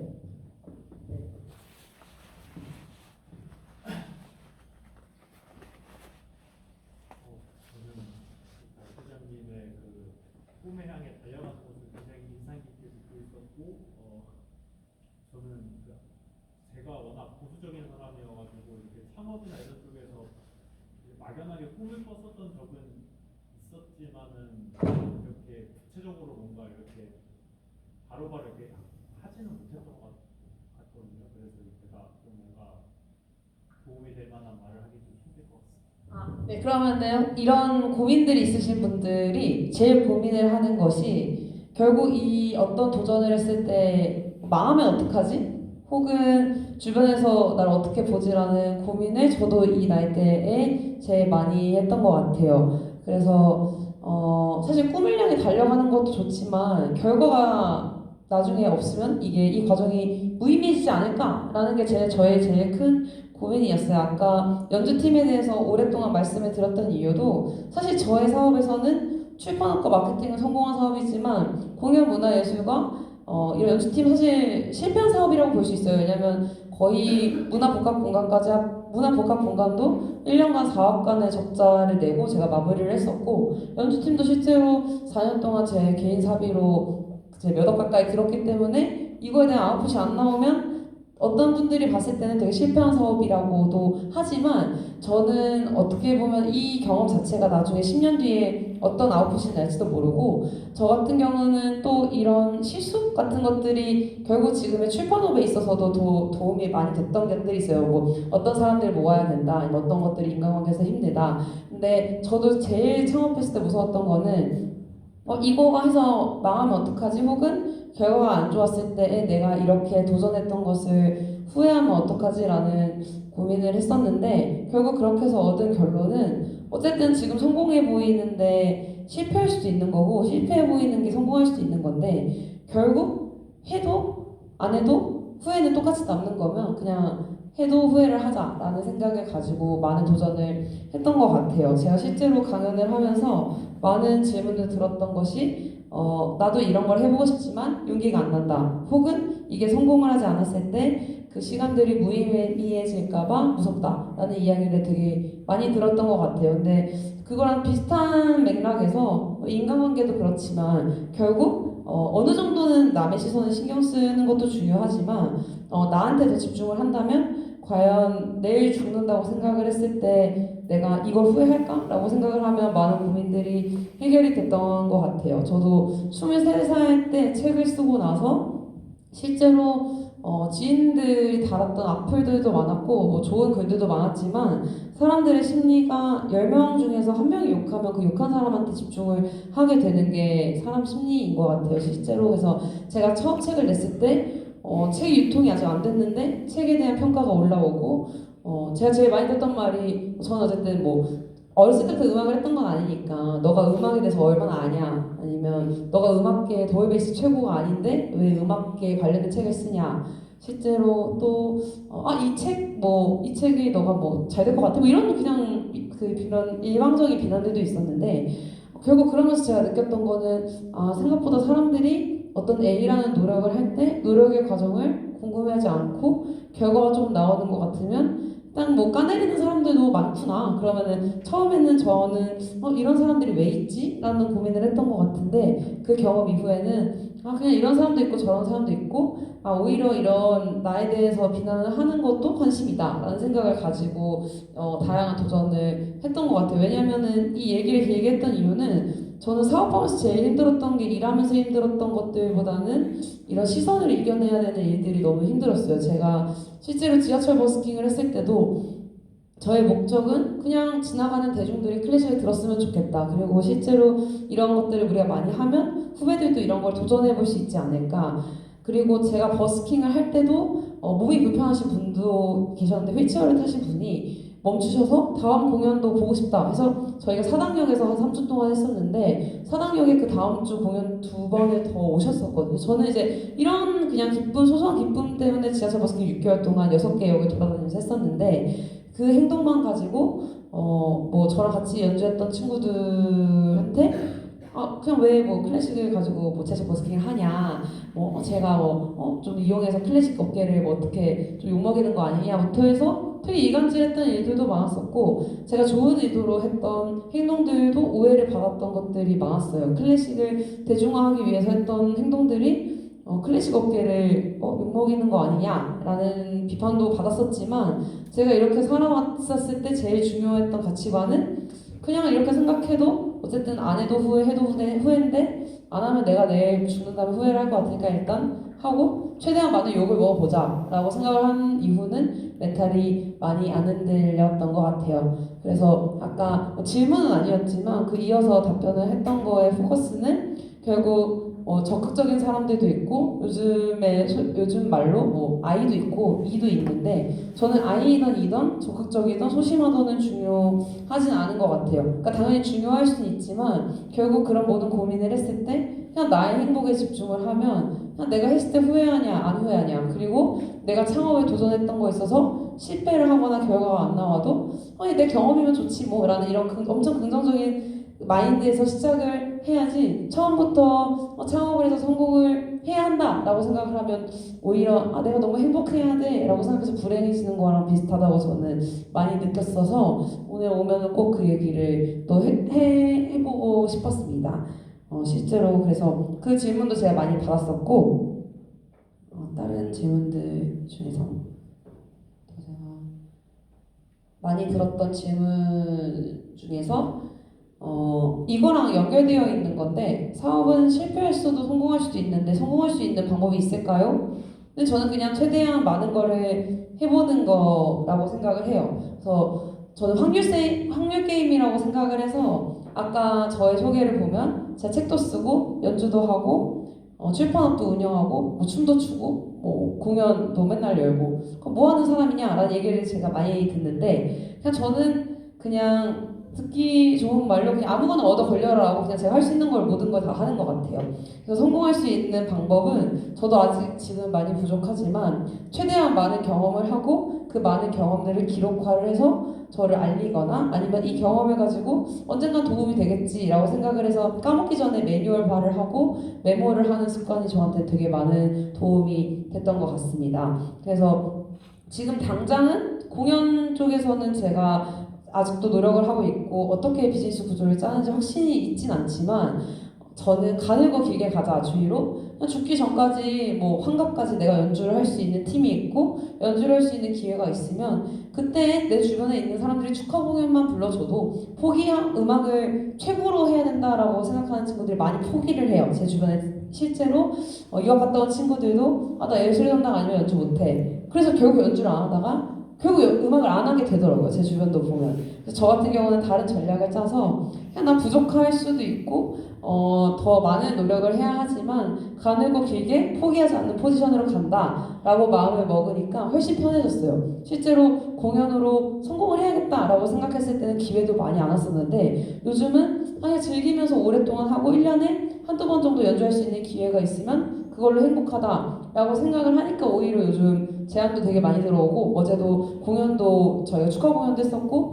또 앨범을 제작할 수 있는 기회도 최근에 먼저 컨택이 와서 내가 어떻게 보면은 3, 4년 전에 되게 애쓰고 성공하고 싶고 많은 비용을 투자를 했을 때는 잘 안 풀렸던 것들이 가늘고 길게 유지만 하고 있으니까 시간이 해결해 주는 것들이 있구나를 제가 지금 겪고 있기 때문에 저는 되게 다양한 많은 것들을 부족하지만 가늘고 길게 가는 거가 성공이라고 표현하기 좀 그렇지만 사업을 지금 계속 운영할 수 있는 최대 큰 그런 동기부여가 됐던 것 같습니다. 완벽보다는 하는 거에 의의를 두고 내가 안 하는 것보다는 하는 게 낫고 내가 실패를 하더라도 안 했던 사람보다는 내가 성공한 거이기 때문에 저렇게 다른 사람들이 말하는 그런 말들에 휘둘리지 말자라고 생각했던 그 마인드가 되게 중요했던 것 같습니다. 그리고 또 제가 제일 많이 들었던 질문이 뭔가 이것저것 되게 많이 해서 시간이 없어 보이는데 뭐 업무를 할 때 피곤하지 않나요? 라는 말을 많이 들었던 것 같아요. 근데 실제로 저는 몸이 피곤한 거는 별로 없고 제가 좋아하는 일들을 해서 그런지 뭔가 체력적으로 사실 어제도 공연하고 요즘 잠을 거의 못 자서 뭐 이렇게 몸이 나가는 경우는 많은데 그래서 정신적으로는 항상 되게 행복한 것 같아요. 왜냐면 내가 좋아하는 일들을 하고 실제로 내가 꼭 해야 하는 일들을 일주일에 뭐 하루 이틀 정도 정해서 그때는 제가 밀린 일을 하는 날 그리고 나머지 날들은 그냥 뭐 이렇게 강연을 하거나 아니면 다른 일들 소화를 하면서 내가 좋아하는 일들을 하다가 나 이것도 해보고 싶다. 아까 뭐 보셨던 것 중에 하나가 또 독립영화가 있었는데 작년에 독립영화를 제가 제작을 했던 이유는 그냥 단순히 저의 버킷리스트 중에 하나였는데 그냥 문득 이 버킷리스트 한번 이뤄볼까? 라고 해서 작년 한 달 동안 준비를 해서 제가 제작 투자랑 기획이랑 시나리오를 써서 독립영화도 만들어 봤었거든요. 그래서 이런 것들이 어떻게 보면은 제가 출판업만 하거나 사업만 했으면 이런 좀 열정도 나오지 않고 힘든 일들이 있었을 때 이거를 해결할 수 있는 에너지가 없었을 것 같은데 저는 꼭 해야 하는 일, 사업적으로 운영을 해야 하는 일과 제가 좋아하는 일을 나눠서 내가 실제로 이 직업에 대해서 혹은 이 일을 하면서 클라이언트에 대해서 스트레스를 받더라도 내가 좋아하는 일을 할 때 그 에너지를 다 발산을 하기 때문에 저는 오히려 이 선순환을 가지고 되게 이 스트레스도 이렇게 푸는 것 같아요. 그래서 실제로 제가 업무를 할 때 뭐 잠을 못 자서 피곤한 적은 있지만 그 자체가 되게 피곤하다고 느낀 적은 별로 없었고 저의 시간 관리에 대해서 되게 많이 물어보는데 저 같은 경우는 그냥 생각나면 메모를 하고 예를 들면 어떤 공연을 기획을 해야겠다라고 하면은 제가 실제로 다음 달에도 동원 와인 플러스의 거기랑 와인 살롱을 이제 같이 콜라보를 하기로 했는데 이것도 단순히 1년 전부터 준비한 게 아니라 그냥 우리가 연주를 하는데 와인이랑 뭐 콜라보를 해봤으면 좋겠다. 그럼 컨택을 해볼까? 그래서 컨택을 해서 이제 연락이 됐고 연주자를 모아볼까? 그래서 연주자를 모아놨는데 저의 공연의 장점이자 단점이 정해진 틀이 없어요. 그래서 작년에 제가 세종체인버에서 연주를 할 때는 어떤 곡을 해야 된다, 뭐 어떤 무대를 해야 된다라는 게 정해져 있어서 그 연습만 하면 되는데 제가 공연을 만드는 거는 행복한 건 제가 기획을 할 수 있지만 불행한 것 또한 제가 기획을 할 수 있기 때문에 매번 새로운 거를 보여줘야 된다라는 그런 압박감이 저도 있어요. 그래서 제가 저번 달에 공연을 클래식으로 어떤 곡을 했으면 이번에는 어떤 컨셉으로 어떤 다른 기획으로 어떤 재밌는 콘텐츠를 넣을까 이것 자체가 아이디어를 매달 구상을 해야 되기 때문에 창의력을 되게 요구를 하는 일이 또 공연 연출과 공연 기획인 것 같아요. 근데 이런 스트레스가 전 스트레스라고 보진 않고 내가 되게 다양한 시도를 할 수 있다라는 장점이라고 보는데 그러면 저 같은 경우는 예시로 다음 달에 공연이 있다라고 하면 연주자를 일단 모아두고 그다음에 일단 컨택을 해야 될 거 컨택을 하고 어떤 곡을 하지? 어떤 기획을 하지? 그랬을 때 뭐 아이디어로 우리가 이번에는 뭐 클래식을 넣어볼까? 재즈를 넣어볼까? 근데 이런 아이디어는 한 번에 나오지 않기 때문에 일주일 동안 저는 이런 꼭 생각해야 할 아이디어. 근데 저한테는 이게 또 신사업이라고 보기 때문에 어떤 사업을 이제 아이디어를 빌드업하는 과정에서는 일주일 동안은 저는 아무 실천도 하지 않아요. 일주일 동안은 이 아젠다에 있어서 만나는 사람들한테마다 내가 이런 공연을 할 건데 아이디어 좀 줘. 라고 해서 만나는 사람들한테 되게 가볍게, 라이트하게 물어봐요. 이걸 또 무겁게 물어보면은 너무 진지한 답변이 나오기 때문에 뭐 술 먹으면서 밥 먹으면서 나 이런 거 할 건데 아이디어 좀 줘. 라고 했을 때 되게 기발한 아이디어들이 많이 나오더라고요. 그래서 되게 주변 사람들을 만날 때 만나는 김에 아이디어를 많이 듣기도 하고 컴퓨터 앞에서 내가 기획안을 써야겠다 라고 하면 3시간 동안 제가 써도 안 나왔던 아이디어들이 지하철을 탈 때나 아니면 걸어 다닐 때나 아니면 어떤 음식점에 어떤 포스터를 보고 아이디어를 얻었던 적도 많아요. 그래서 어떤 사업을 혹은 어떤 공연을 새로 기획을 할 때는 일주일 동안 나는 모든 아이디어를 다 수집을 하겠다. 근데 여기서 제일 중요한 거는 제가 느낀 거는 일주일 동안 고민을 하던 한 달 동안 고민을 하던 1년 동안 고민을 하든 다 비슷한 것 같아요. 이게 데드라인을 설정하지 않으면 제가 계속 거기에 휘말리기 때문에 저 딱 일주일 정도 이상은 안 넘기려고 하는 편입니다. 그래서 일주일 동안 최대한 많은 다양한 사람들의 이야기도 듣고 제가 얻을 수 있는 아이디어도 얻고 전 서점에 가서 책도 되게 많이 보기 때문에 관련 분야 책과 유튜브들을 보면서 최소한 다른 사람들이 이 분야에서 시행착오나 뭔가 이런 경험을 했던 것들이 나는 똑같이 겪고 싶지 않다. 나는 그 일주일 동안의 아이디어를 빌드업하는 시간을 가진 다음에 2주차 때는 그러면 이 빌드업한 걸 가지고 기획안을 써보자. 라고 해서 어떤 사업에 있어서 2주차 때부터 저는 구체화를 시키지만 이때도 그냥 문서화로 구체화를 시키는 단계이지 실천을 함부로 이제 먼저 하진 않아요. 왜냐면 이 아이디어나 기획이 틀어지면은 실행하는 데 있어서 너무 많은 이런 변화가 있기 때문에 이 공연 기획에 있어서도 어떻게 보면 미니 사업의 과정이기 때문에 이 창업 과정에서도 좀 비슷하게 했던 것 같아요. 그래서 아이디어를 빌드업하고 제가 저 나름대로 생각한 기획안을 쓰면 이 문서화로 쓰기 전후가 많이 다른 게 매뉴얼화를 한번 썼기 때문에 부족한 것들이 그때부터 보이기 시작을 합니다. 그래서 2주차부터는 제가 하고 싶은 것들을 쓰고 필요한 것들을 리스트업하고 매뉴얼화하고 또 이거를 또 주변 사람들한테 물어보면서 여기에 빠진 게 있지 않을까? 라고 되게 많이 물어보고 다니는 게 이제 2주차 때 했던 일인 것 같아요. 이 공연 8만에 대한 답이 뭐 공연 연출과 기획에 대한 답변을 더 붙이자면 그래서 3주차 때부터는 그러면 실제로 이걸 운영하기 위한 뭐 스텝 아니면 운영하기 위한 정말 구체적인 필요한 사람들을 찾아다니기 시작을 해요. 그래서 근데 이런 과정을 거치지 않고 사람을 찾았을 때는 이 사람을 찾았을 때 어떤 일을 맡겨야 하는지도 되게 모호할 때가 많은데 이 1주차 때는 아이디어에 대한 이런 기획 그리고 2주차 때는 이걸 실행하기 위해서 어떤 사람들이 필요한지 어떤 역할들이 필요한지 근데 이거를 빌드업하지 않고 사람을 구하면 사람이 인원이 생겼을 때 어떤 일을 맡겨야 되는지를 생각해내는 것도 너무 힘들어서 저 같은 경우는 1번부터 뭐 30번까지 이 일을 할 때 필요한 역할들을 쓰는 편이에요. 사람을 먼저 쓰는 게 아니라 그렇게 해야 사람이 2명이 구해지던 1명이 구해지던 5명이 구해지던 이 사람에 맞게끔 1번, 뭐 5번, 10번, 15번 이걸 해줘. 뭐 2번, 8번, 9번을 해줘. 이렇게 조합을 할 수 있기 때문에 먼저 필요한 역할들을 번호 리스트화해서 그것을 가지고 이제 그 담당자를 찾는 역할을 하는 게 저는 많은 시행착오를 줄였던 것 같습니다. 왜냐하면 실제로 저도 처음에 할 때는 사람을 구해놓고 이제 어떻게 하지? 하니까 또 다시 회의를 하고 또 다시 원점으로 가고 실행이 도저히 안 되더라고요. 그래서 그 다음에 제가 생각했던 방법은 기획을 하고 그 필요한 역할들을 내가 먼저 리스트업을 한 다음에 그 다음에 사람이랑 어떤 사람을 찾아야 될지 찾고 그 다음 실행을 하는 것이 더 많은 시행착오를 줄어드는구나 라는 건 저도 한 사업한 지 한 2-3년 정도 됐을 때 그리고 많은 공연 기획을 하면서 얻었던 매뉴얼화의 과정이었던 것 같습니다.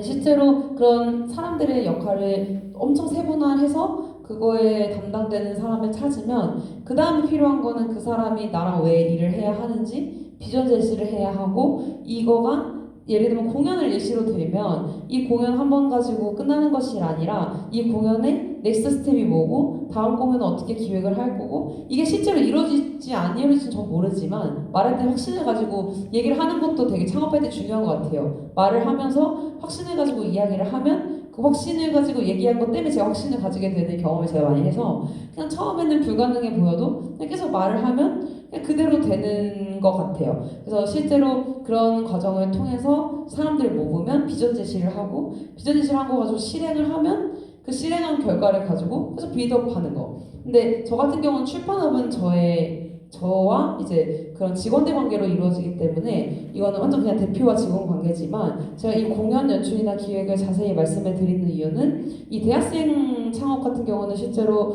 아이디어도 되게 중요하고 어떤 사람이랑 같이 하는 것도 중요하고 결국 정부 지원 사업을 받거나 아니면 이걸 시작으로 넥스트 스텝을 가려고 하는 친구들이 보통 대학생 때 창업을 많이 하기 때문에 공연 기획이나 연출을 하는 것조차 저한테는 새로운 창업이고 같이 하는 사업이기 때문에 이 과정에 대해서 더 빌드업해서 말을 했던 것 같습니다.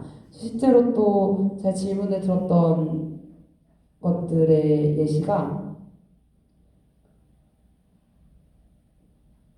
네, 여기가 이제 사업에 관련된 부분이 이 부분부터 질문인데 사실 이 질문들 이외에 또 이 강연 이후에 Q&A 시간이 있으니까 당연히 저도 대학교 때 강의를 들었었던 기억을 보면 절대 저도 손을 들고 질문하는 거는 너무 많은 용기가 필요하기 때문에 없었지만 저는 이 강연에서 이 듣는 것 자체에서 이것도 다 기회이고 어떻게 보면 질문하는 것도 도전이잖아요. 실제로 이 강연을 듣고 그냥 뭐 저 사람 저렇게 이야기하고 뭐 저 사람은 저 사람 인생이지라고 생각을 하는 사람이 있고 어떻게 보면은 어차피 이 강의를 들어야 하면 나는 내 시간이 아깝기 때문에 뭐라도 얻어가 저는 이런 마인드거든요. 그래서 오케스트라 수업이 저희는 너무 많고 추가 수업이 많았기 때문에 오케스트라 연주자가 되고 싶지 않은데 일주일에 몇십 시간을 수업을 듣는 게 일단 저는 대학교 들어갔을 때 너무 뭐 화도 났고 내가 왜 이렇게 살아야 되지 했는데 바뀔 수 있는 건 없으니까 그리고 오케스트라 수업 시간에 뭐 교수님께 죄송한 말이지만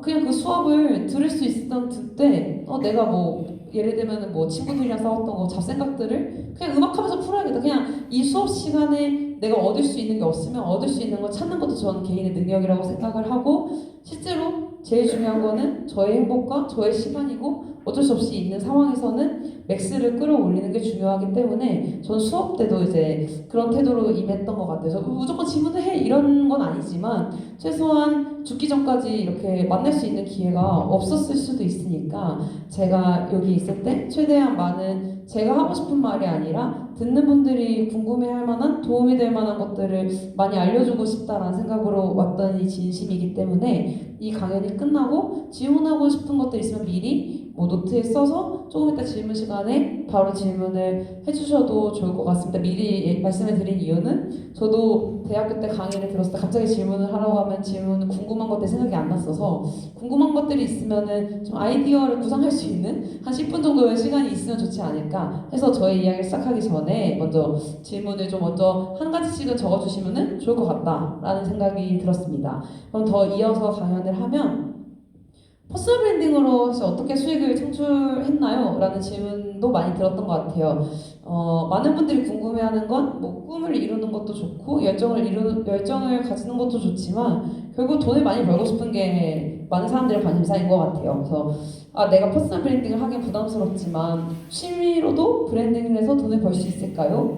의 질문을 되게 많이 들었던 것 같아요. 그래서 저의 답변은 가능하다. 그리고 실제로 평생 직장이 없기 때문에 내가 할 수 있는 모든 거를 최대한 맥스로 늘리는 게 중요하다라고 생각이 들어요. 실제로 저는 댄스 동아리 했을 때 이제 저희가 전국 연합 댄스 배틀에서 신우줬던 오빠가 이난의 댄스 동아리 출신이에요. 그래서 그 오빠랑 그때 처음에 춤으로 인연이 됐었는데 제가 저번 달에 공연을 했던 것도 오빠가 조명을 담당을 해줬었거든요. 그래서 실제로 저희 회사에서도 페이를 드리고 조명이나 뭐 음향 아니면 촬영 같은 거를 의뢰를 할 때가 있지만 오빠의 본캐는 여기 이난에서 공대를 졸업을 해서 지금 반도체 해외 영업 쪽에 있다가 개발 회사로 이직을 했는데 그냥 부업처럼 저희 회사에서 이런 문화예술 쪽에 일을 하고 있는 오빠가 또 우연히 여기 이난에 나와서 또 오빠한테 오늘 되게 자랑을 했더니 또 좋은 얘기를 많이 후배들한테 해주고 오라고 하시더라고요. 그래서 그 오빠 같은 경우도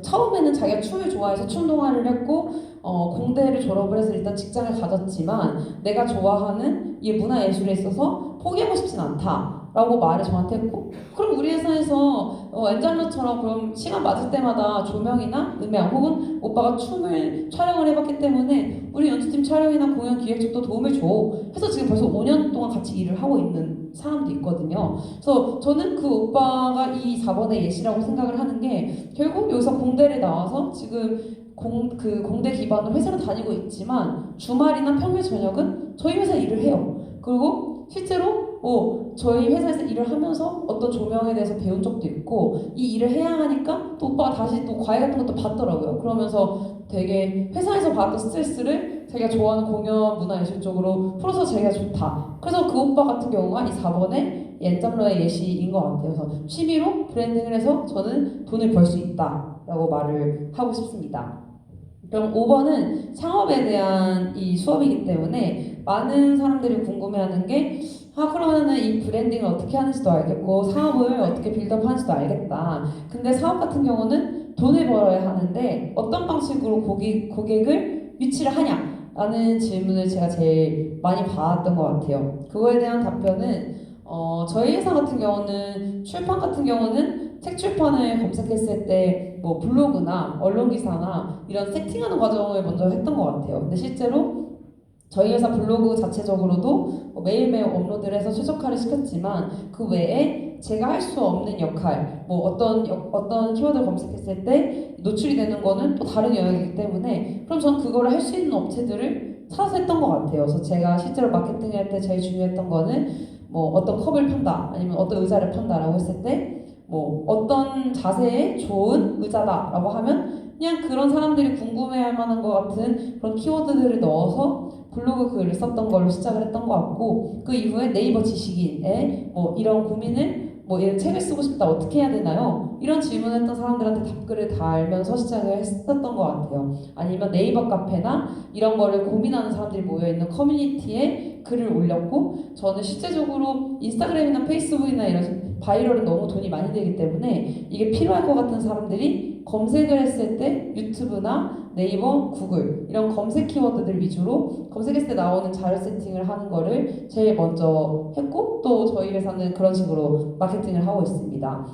실제로 이런 식으로도 유입을 했었고 제가 여는 다양한 모임들에서도 뭐 이런 책 출판을 위한 모임은 아니었지만 자기 브랜딩에 관심이 많은 사람들이 있기 때문에 그냥 제가 여는 파티에 되게 가벼운 마음으로 연주도 들을 겸 뭐 파티도 올 겸 해서 자기 친구들, 자기 지인들을 데려오는 경우가 많아요. 그러면 그 데려왔던 지인이 문화예술 공연을 들으러 왔는데 되게 재밌네. 근데 여기서 출판을 한다고? 나 언젠가는 책을 써보고 싶었는데 막연했었던 거를 한번 실천해봐야겠다 해서 제가 열었던 파티에 제 지인이 데려왔던 지인의 지인이 저희 회사 출판 고객이 됐던 경우도 있습니다. 이거의 예시를 통해서 보면은 결국 저는 온라인과 오프라인을 동시에 했던 것 같아요. 오프라인은 지인 기반으로 모임을 열었던 걸 확장시켜서 결국 이 서비스가 필요할 것 같은 브랜딩이 필요할 것 같은 사람들이 누가 있을까라고 타겟팅을 제가 한번 써봤고 그럼 사업하는 사람들 혹은 병원을 운영하는 사람들이 이게 많이 필요하겠다. 그럼 이 사람들이 올 수 있는 모임을 내가 열자. 근데 이게 출판을 위한 모임이라고 하면 너무 상업적이기 때문에 그런 사람들이 즐길 수 있는 문화를 빙자한 사업 모임을 열고 그 모임에서 내가 어떤 사업을 하는지 어필을 하고 거기서 하고 싶은 사람들을 고객 유치를 해야겠다. 막연한 생각으로 시작했던 게 오프라인 모임이었던 것 같아요. 그래서 저는 온라인은 검색 기반으로 오프라인은 이런 지인 기반의 모임을 통해서 그리고 이런 관심 있어 할 만한 커뮤니티에 글을 올리거나 아니면 거기에 제안 메일을 보냈던 거가 저의 고객을 유입하는 데 썼던 마케팅 방법인 것 같습니다. 근데 이 부분이 제일 중요한 이유가 저도 주변에 제품 사업을 하시는 분들, 병원 운영하시는 분들 만나면 맨 처음에 어떤 마케팅 방법으로 이 곳을 알아서 마케팅 유입이 됐냐부터 물어보거든요. 그래서 여러분들도 만약에 창업을 앞으로 하고 싶다고 생각이 드시면 창업한 사람들을 만나게 되면 비즈니스가 뭐고 이 고객이 어떻게 이 서비스를 알게 돼서 이 서비스가 사업이 운영이 되고 있나요? 그래서 저는 되게 많이 물어보고 다녔던 게 저한테도 되게 많은 인사이트가 됐던 것 같습니다. 그 다음 질문은 많은 과정에서 실패해본 사업도 있는데 다시 도전할 수 있는 원동력이 무엇이냐? 라는 질문을 또 되게 많이 받았었어요. 왜냐면 사실 사람들은 성공한 거만 보고 실패한 거는 잘 못 보는데 저희 회사도 되게 많은 실패한 사업들도 어떻게 보면 공간도 적자를 내서 끝냈었고 공연 기획 쪽도 지금 당장은 성과가 나오지 않지만 저는 계속 하고 있거든요. 어제도 연주를 했었고 다음 달에도 연주 기획을 하는 이유는 아직도 어떻게 해야 성공해야 한다라는 그런 비전도 사실 안 보이고 공연 쪽은 저도 아직 많이 배우고 있지만 그냥 계속 도전하는 것 자체가 의의가 있고 그냥 제가 이거를 제가 생각했던 거를 실천할 수 있는 것 자체에 감사함을 느끼니까 다시 도전할 수 있는 원동력이 되는 것 같아요. 실제로 내가 아무것도 안 하면 아무런 스트레스를 받지도 않고 아무런 힘든 것도 없는데 그럼 내가 평생 죽을 때까지 편하게 살 거냐 아니면 힘든 인생을 살 거냐라는 고민을 되게 많이 했었던 것 같아요. 실제로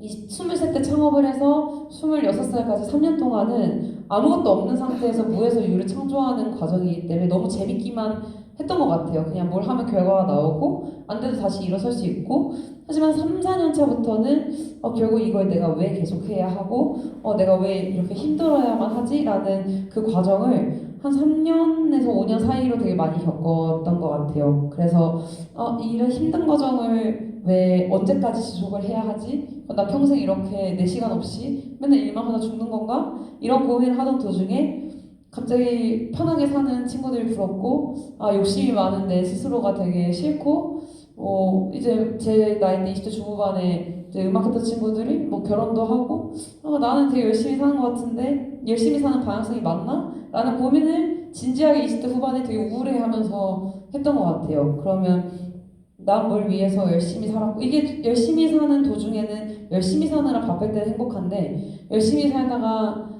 소위 말해서 현타가 한번 오면 내가 왜 열심히 살았지? 그럼 그 무기력증에 빠져서 한두 달 동안 아무것도 안 하게 되더라고요. 그때 고민을 해서 얻은 결론은 그럼 내가 가정을 해보자. 그럼 여러분도 창업을 해보면 엄청 이제 힘든 과정들이 기다리고 있는데 내가 이 힘든 과정을 왜 버텨야 되지? 혼자 막 화가 나고 어떻게 해야 되지라는 생각을 할 때쯤 제가 한 얘기가 기억에 나면은 도움이 될 것 같아요. 일단 저는 어떤 안 좋은 상황에서든지 일단은 뭐 그냥 비둘기보다 낫다라고 생각을 하는 것 같아요. 그래서 실제로 되게 웃긴 말일 수도 있는데 그냥 엄청 힘들면 인간으로 태어난 거에 감사하면 모든 게 행복해졌어요. 그래서 지금 저 웃는 분들인데 진짜로 힘들 때 이거 생각하면은 멘탈에 도움이 많이 되고 실제로 제 아는 언니도 이 얘기 들었을 때 제가 23살 때 첫 제 책 강연에서도 이 얘기했을 때 사람들이 뭐야 뭐 저 얘기가 했는데 어떤 언니가 3년 뒤에 엄청 힘든 일을 겪고 진짜 이 비둘기를 생각하면서 극복을 했다는 거예요. 그래서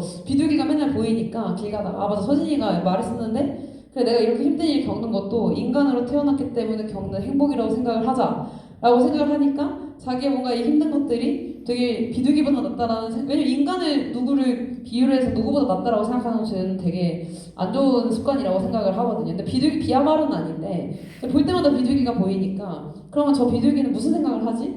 저렇게 생각 없이 그냥 뭐 자고 그냥 뭐 일어나고 그냥 행복할까? 그냥 저의 합리화를 시키는 거죠. 그러면 그냥 저렇게 비둘기처럼 맨날 제가 봤을 때 생각이 없는 것 같으니까 생각 없이 단순히 사는 것보다는 생각이 많아서 힘도 고통을 즐기는 인간으로 태어난 거에 감사하자 라고 생각을 하니까 사실 다시 도전할 수 있는 원동력이 제일 강력한 건 그거였어요. 그래서 아까 같은 경우도 되게 합리적인 사고를 할 수 있을 때 긍정적인 사고를 할 수 있는 거예요. 정말 사람이 힘들면 남 탓도 하게 되고 나의 인생이 부정당하는 느낌도 들고 그럴 때 이제 주변에서도 뭐 아무도 내 편도 없는 것 같고 엄청 힘들 때 또 비둘기를 생각하면 저는 사실 최근에도 힘든 일들이 좀 많았는데 제가 말했던 그 말을 다시 생각하면서 그래 이렇게 뭔가를 하니까 스트레스를 받는 거고 뭔가를 사람들을 많이 아니까 사람에 대한 스트레스도 있는 거지 내가 아무것도 안 하고 무인도에만 있고 사람도 안 만나면은 소위 말해서 빌런들도 없을 거고 나한테 인간적으로 스트레스 주는 사람도 없을 텐데 그럼 나는 아무런 고통 없이 그냥 나 혼자 사는 인생을 살 거냐 아니면은 100명의 빌런을 만나도 10명의 좋은 사람을 만날 거냐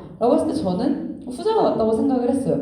그래서 이런 마인드, 인간관계에 있어서도 너무 이상한 사람들도 많지만 이런 이상한 사람들 덕분에 내 주변에 좋은 사람들이 빛이 난다. 그리고 실제로 제가 엄청 힘들어봤던 경험에서 이거 덕분에 아무 일도 안 일어나거나 그러니까 제가 뭔가를 했을 때 엄청 큰 사건이 안 일어났을 때 감사함도 배울 수 있었던 것 같아요. 그래서 실제로 힘든 일들이 많이 일어났던 것 덕분에 그 다음에 아 이거보다는 힘든 일이 없겠다. 이거보다는 이제는 뭐 행복할 일밖에 없네 라는 생각했던 게 되게 단순한 생각이지만 저한테는 되게 큰 원동력이 됐던 것 같습니다.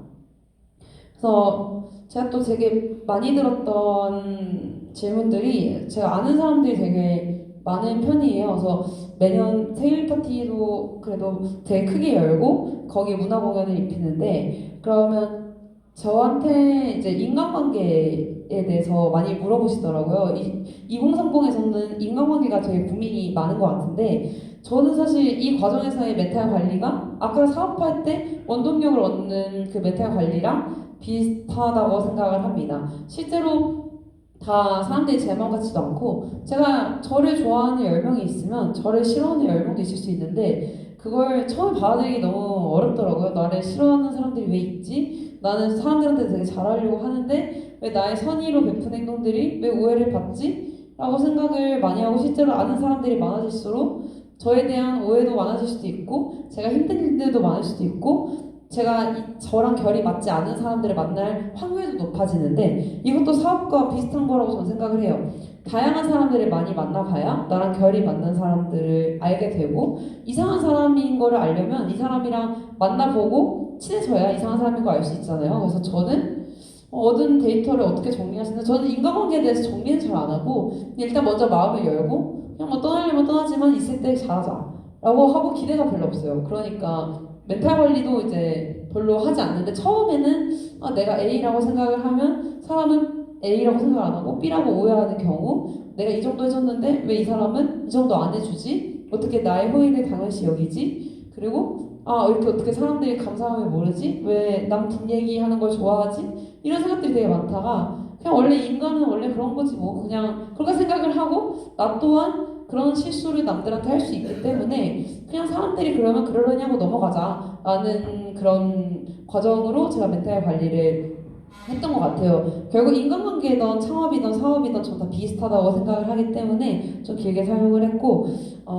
내향적인 사람들인 같은 경우는 뭐 이게 나서는 것이 매우 어려운데 극복하기 위해 실천할 수 있는 행동이 있나요? 이 질문도 많이 들었던 것 같아요. 창업을 하고 싶으신 분들 중에서 이런 고민이 되게 생각보다 많은 것 같아요. 내가 되게 소극적인데 창업은 되게 거창하고 뭔가 쇼맨십도 있어야 될 것 같고 되게 활발하고 인맥도 넓고 뭔가 확신 있는 사람이 사업을 해야 하지 않나? 아 그럼 나는 되게 외향적이지도 않고 내 생각도 잘 말도 못하고 그럼 나는 사업을 하면 안 되나? 하지만 하고 싶은데 이런 분들이 전 되게 많이 뵀었어요. 그래서 이를 극복하기 위해서 실천할 수 있는 방법들을 많이 물어보셨는데 저 같은 경우는 극복이라기보다는 극복이라는 거는 뭐 어떤 거를 꼭 해결해 나가야 되고 이걸 문제라고 생각을 해야 극복이라는 단어를 쓰는 것 같아요. 저 극복이라고 생각은 안 하고 그냥 아 내가 내향적이네? 아 그럼 저 사람과 달래가 아니라 난 내향적이네 인정을 하고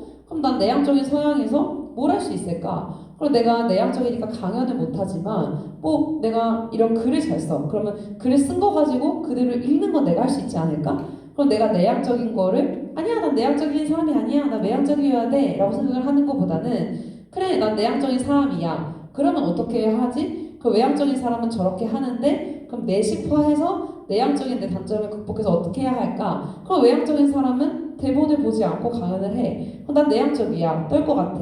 그러면 난 대본을 써서 하지 뭐. 이렇게 해결 과정을 나에게 맞게끔 하는 그런 것들을 실천하는 거가 저는 좋은 거라고 생각을 합니다. 또 질문들 중에서 사실 많은 아까 제가 처음에도 얘기했던 거지만 지금 현재 대학생이면 대학생 공부를 열심히 해야 돼. 공부가 우선이야. 이렇게 많이들 듣지만 하고 싶은 일이 명확하더라도 공부가 꼭 필요할까라는 질문 사실 너무 어려운 질문인 것 같긴 해요. 하지만 제가 얻은 저만의 답변은 하고 싶은 일을 하기 위해서 노력하는 거는 누구나 할 수 있지만 내가 하기 싫은 거를 열심히 하는 건 누구나 할 수 없잖아요. 그래서 저 같은 경우는 매년 책을 쓰는 거는 저는 하고 싶지 않은 일이에요. 근데 제 스스로가 발전할 수 있다는 확신이 들고 내가 매년 책을 낸다라는 명분이 있어야 내 스스로 발전을 하고 또 내가 준비를 하기 때문에 내가 하기 싫은 거여도 이건 해야만 한다라고 생각하는 건 저는 하는 편이거든요. 근데 저도 대학교 때 또 대학교 공부를 열심히 했던 스타일은 아니어서 대학교 공부가 우선이다라고 말을 함부로 사실 못할 것 같아요. 하지만 저는 저의 확신이 되는 일에 있어서 필요한 일이지만 이게 하고 싶지 않은 일이다. 그게 공부가 될 수도 있고 뭐 다른 경험일 수도 있는데 그 경험이 그게 명확하다면 저는 하기 싫은 일도 해야 된다고 생각을 하고 실제로 제가 대학교를 다닐 때도 오케스트라를 듣고 싶지 않았지만 들어야 하니까 그럼 듣는 거다라고 생각을 했었어요. 근데 제가 만약에 이제 뭐 11번에 답변해서 여러분 하고 싶은 거 있으면 다 학교 때려치고 그냥 원하는 대로 하세요. 저는 그건 아닌 것 같아요. 제가 실제로 대학교 다닐 때도 저 음대 다니면서 왜 오케스트라를 들어야 하고 나 연주자가 되지도 않을 건데 왜 이 연주 연습을 해야 되지? 라는 생각은 들었지만 하고 싶지 않은 일도 이게 틀이 있으니까 해야 하는 거고 이 틀에 맞춰서 내가 할 수 있는 사람이 돼야 내가 하고 싶은 일이 생겼을 때 내가 더 열심히 할 수 있는 사람이 되는 거지 내가 하고 싶은 것만 하는 것도 멋지 않은 사람이라고 생각을 해서 저는 하고 싶은 일이 명확하면 공부할 시간이 따로 있고 내가 하고 싶거나 창업을 하고 싶은 그 일에 분배할 수 있는 시간을 퍼센트로 나눠서 그걸 둘 다 가져가는 게 저는 맞다고 생각을 합니다. 그래서 제가 사실 엔장러니까 또 많은 분들이 질문하는 것이 엔장러 되는 것이 꿈이다. 한 가지 일을 하는 것만으로도 벅찰 것 같은데 여러 일을 동시에 해도 일단 가능한지 그리고 했을 때 지치지 않는 방법이 있는지 이 두 가지 질문을 많이 들었던 것 같아요.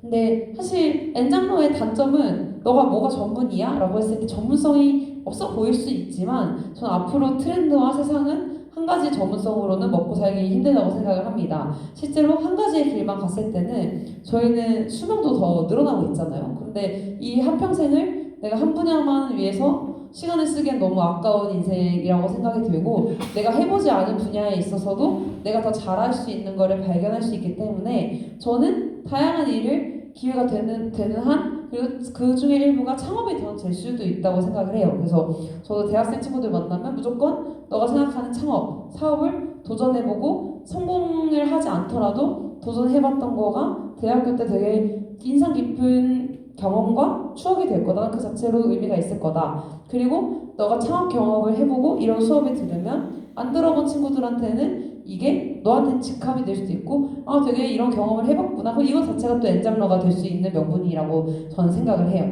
그래서 저는 여러 가지 일을 동시에 하는 것이 더 낫다. 그리고 그렇게 했을 때 지치지 않는 방법은 그냥 완벽하지 않아도 된다.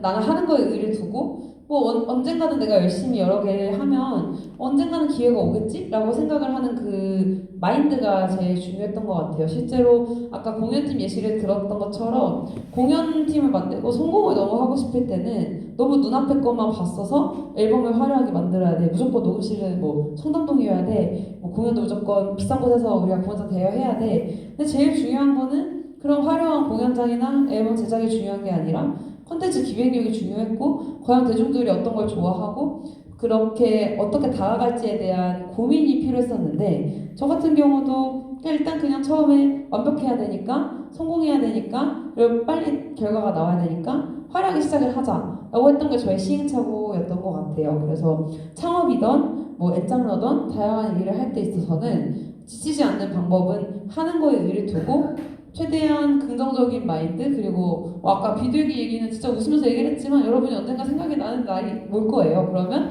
그런 긍정적인 마인드를 가지고 내가 어떤 걸 했을 때 성공을 하지 않더라도 이걸 경험으로 경험이야 라고 할 수 있는 그런 긍정적 마인드가 제일 중요한 것 같습니다. 그래서 제가 준비했던 Q&A랑 강의는 여기까지이긴 해요. 근데 혹시 궁금한 게 있을까요? 한두 명 정도 없을까요? 질문. 네, 질문이라니. 그 대학생들이 책을 쓰는 경험을 하셨나요? 네. 그때 줄리아드 대학 만나요. 줄리아드. 네, 줄리아도 미국 가서 인터뷰를 했었어요. 거기 인터뷰를 했을 때 거기서 뭔가 이런 게 있구나. 그 클래식에 관한 자기 전공에 관한 어떤 점이 있구나 이걸 느껴서 최종적으로 살롱 문화를 정착하겠다는 그런 목표로 설정이 된 것 같은데 그런 과정이 궁금합니다. 네, 일단 제가 너무 일단 질문해 주셔서 감사하고요.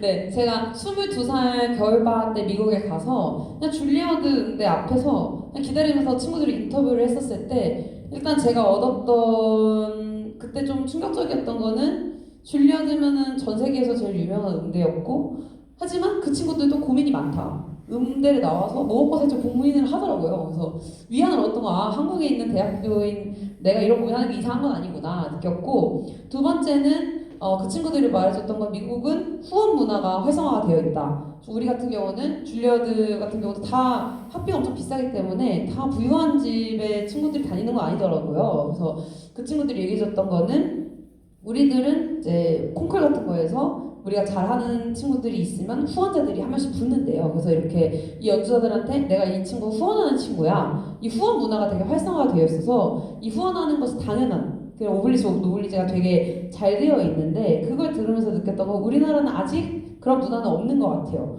그리고 실제적으로 기업이 기업 마케팅을 위해서 투자를 하는 경우가 있지만 개인 단위에서 문화예술을 이 친구를 후원해줘야겠다라는 후원 문화가 활성화가 되어 있지 않기 때문에 그 미국 줄리어드 음대 애들의 인터뷰를 하면서 느꼈던 거는 우리나라에서 내가 후원 문화를 만들 수는 없지만 그거의 예시가 뭐가 있을까? 그리고 살롱이라는 키워드로 일단 사람들이 와서 이 문화예술이 얼마나 좋은 거인지 체험을 하게 한 후에 이 메세나 경영을 얘기를 하면서 문화예술인들이 이렇게 힘들고 이런 연주의 기회가 많이 없습니다. 그래서 연주자들을 위한 뭔가 이런 후원을 하시고 싶으신 분들은 얘기해 주세요의 개인 단위로 시작을 해야겠다라고 시작했던 게 정확히 살롱 문화예요. 근데 실제적으로 제가 그렇게 아직 안 했던 이유는 저 자체도 아직 어리기도 하고 이 공연을 하는 것 자체가 오는 사람들한테 부담을 느끼게 하거나 그렇고 싶지도 않았고 이 후원 문화에 대해서도 제가 제대로 안 다음에 해야겠다라고 생각을 했었고 작년까지 공부를 되게 많이 했어요. 메세나 경영이나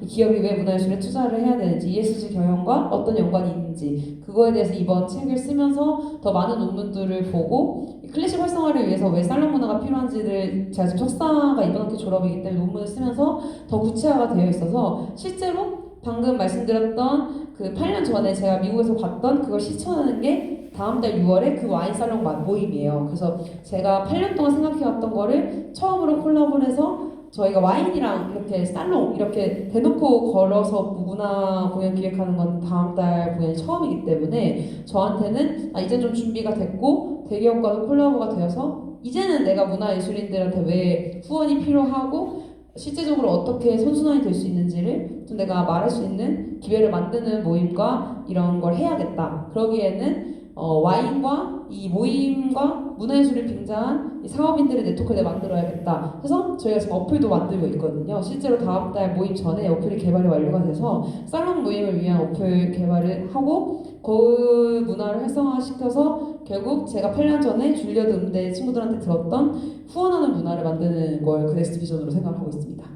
네, 또 다른 질문 있을까요? 네.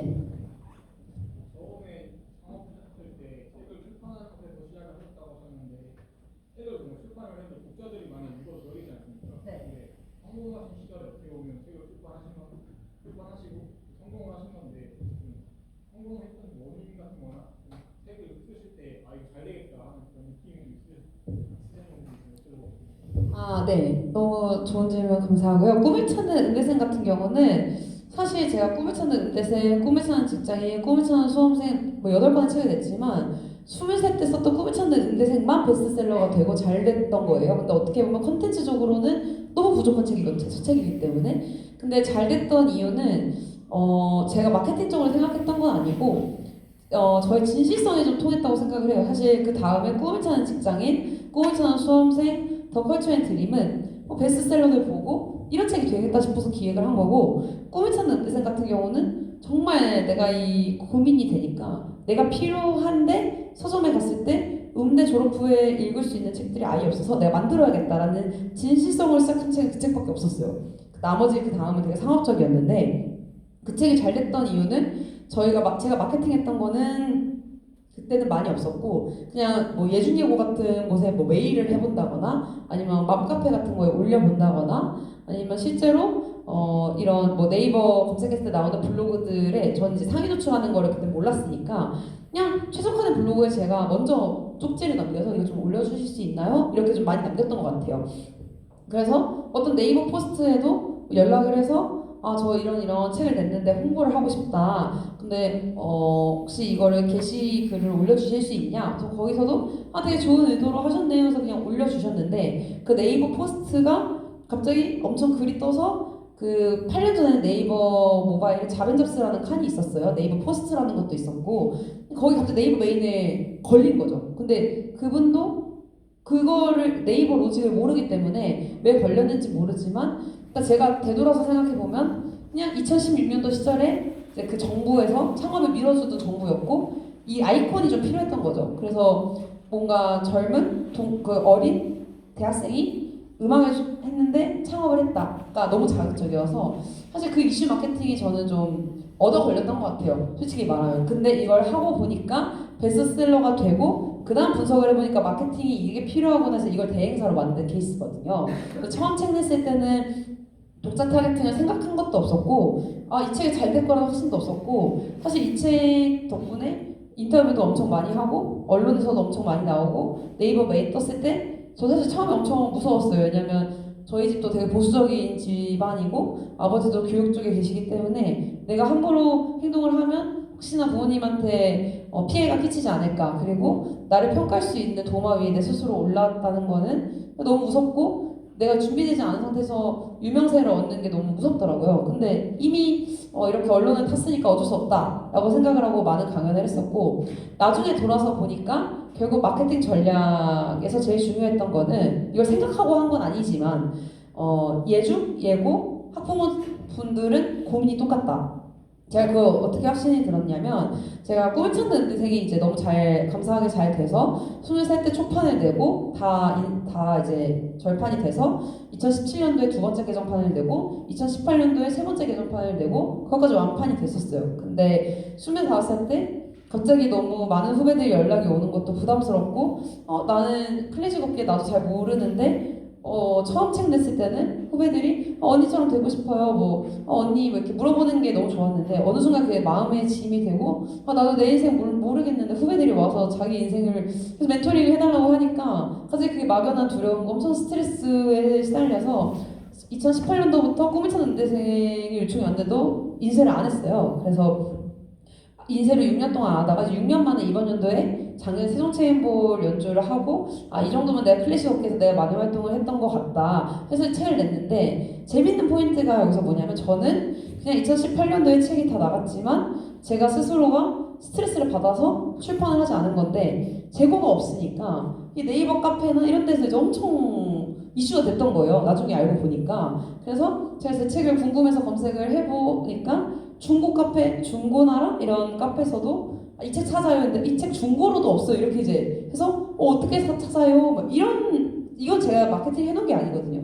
근데 알아서 이게 물량을 뭐 제가 제하려고 한 건 아니지만 그래서 그 카페에서 이 책 뭐예요? 이 책 언제 나온대요? 이 책 나오면 바로 알아서 몇 년 동안 마케팅이 되어 있었던 거죠. 제가 이번 책을 내면서 다시 검색을 해보니까 그래서 우연은 일단은 되게 처음에 잘 됐었지만 그걸 멈췄을 때 왜? 라는 호기심을 유발했던 것 같고 제가 한 책이 나오기 2달 전에도 인스타 DM을 받았던 게 내가 이제 그 예중을 입학하려는 그 자녀를 둔 학부모인데 너무 막연해서 이 책을 사려고 하는데 살 수가 없다. 혹시 PDF 파일로 받으실 수 있냐라는 DM을 받으면서 느꼈던 거는 그냥 변하지 않는 가치를 건드렸다라는 생각이 들었어요. 언제든지 예중, 예고, 음대를 입학하는 친구들은 항상 존재하고 그 고민은 항상 존재를 하는데 아무도 이 고민에 대한 책을 쓰지 않았고 해결해주지 않았고 앞으로도 해결이 될 수 있을지 모르겠지만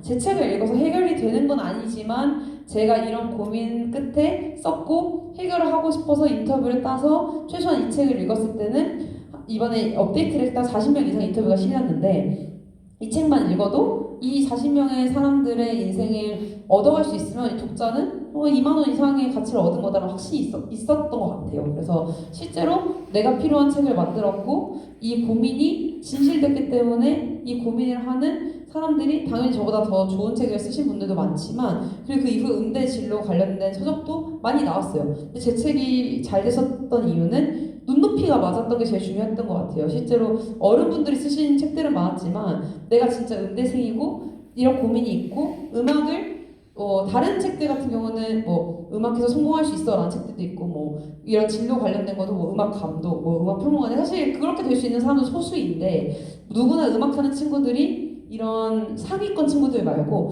정말 내가 음악을 할 수 있을까라고 생각하는 친구들에 대한 책은 없었던 거죠. 근데 저는 나는 이런 생각을 하고 이런 고민이 있고 음악을 전공했는데 최고가 아니어도 난 그게 성공할 수 있다고 생각하고 음악을 했는데 왜 꼭 음악을 해야 돼? 라고 약간 반기를 드는 책이었어서 오히려 이슈 마케팅이 됐던 것 같아요. 그래서 정리를 하면 제가 그런 의도로 책을 썼지 않았지만 진실성을 책을 썼던 게 제일 중요했던 것 같고 그거를 잘 되고 나서 뒤를 역으로 분석을 해보니 첫 번째는 타겟팅이 제일 중요한 거는 변하지 않는 고민을 건드리는 게 제일 중요하다. 뭐 예를 들면은 뭐 20대 여자들의 고민은 항상 이뻐지고 싶다는 100년 전에도 200년 전에도 비슷했을 거라는 거죠. 남자한테 잘 보이고 싶다라는 이런 예를 들면 본능이. 그러면 이런 당연한 것들을 가지고 지금 다양한 수단들이 많지만 거기 안에서 비즈니스 구조를 찾을 수도 있는 거죠. 저희 회사 같은 경우는 또 앞으로 시니어 시장은 활발해질 거고 어쩔 수 없이 나이가 드는 그 인구 자체가 많이 되기 때문에 그러면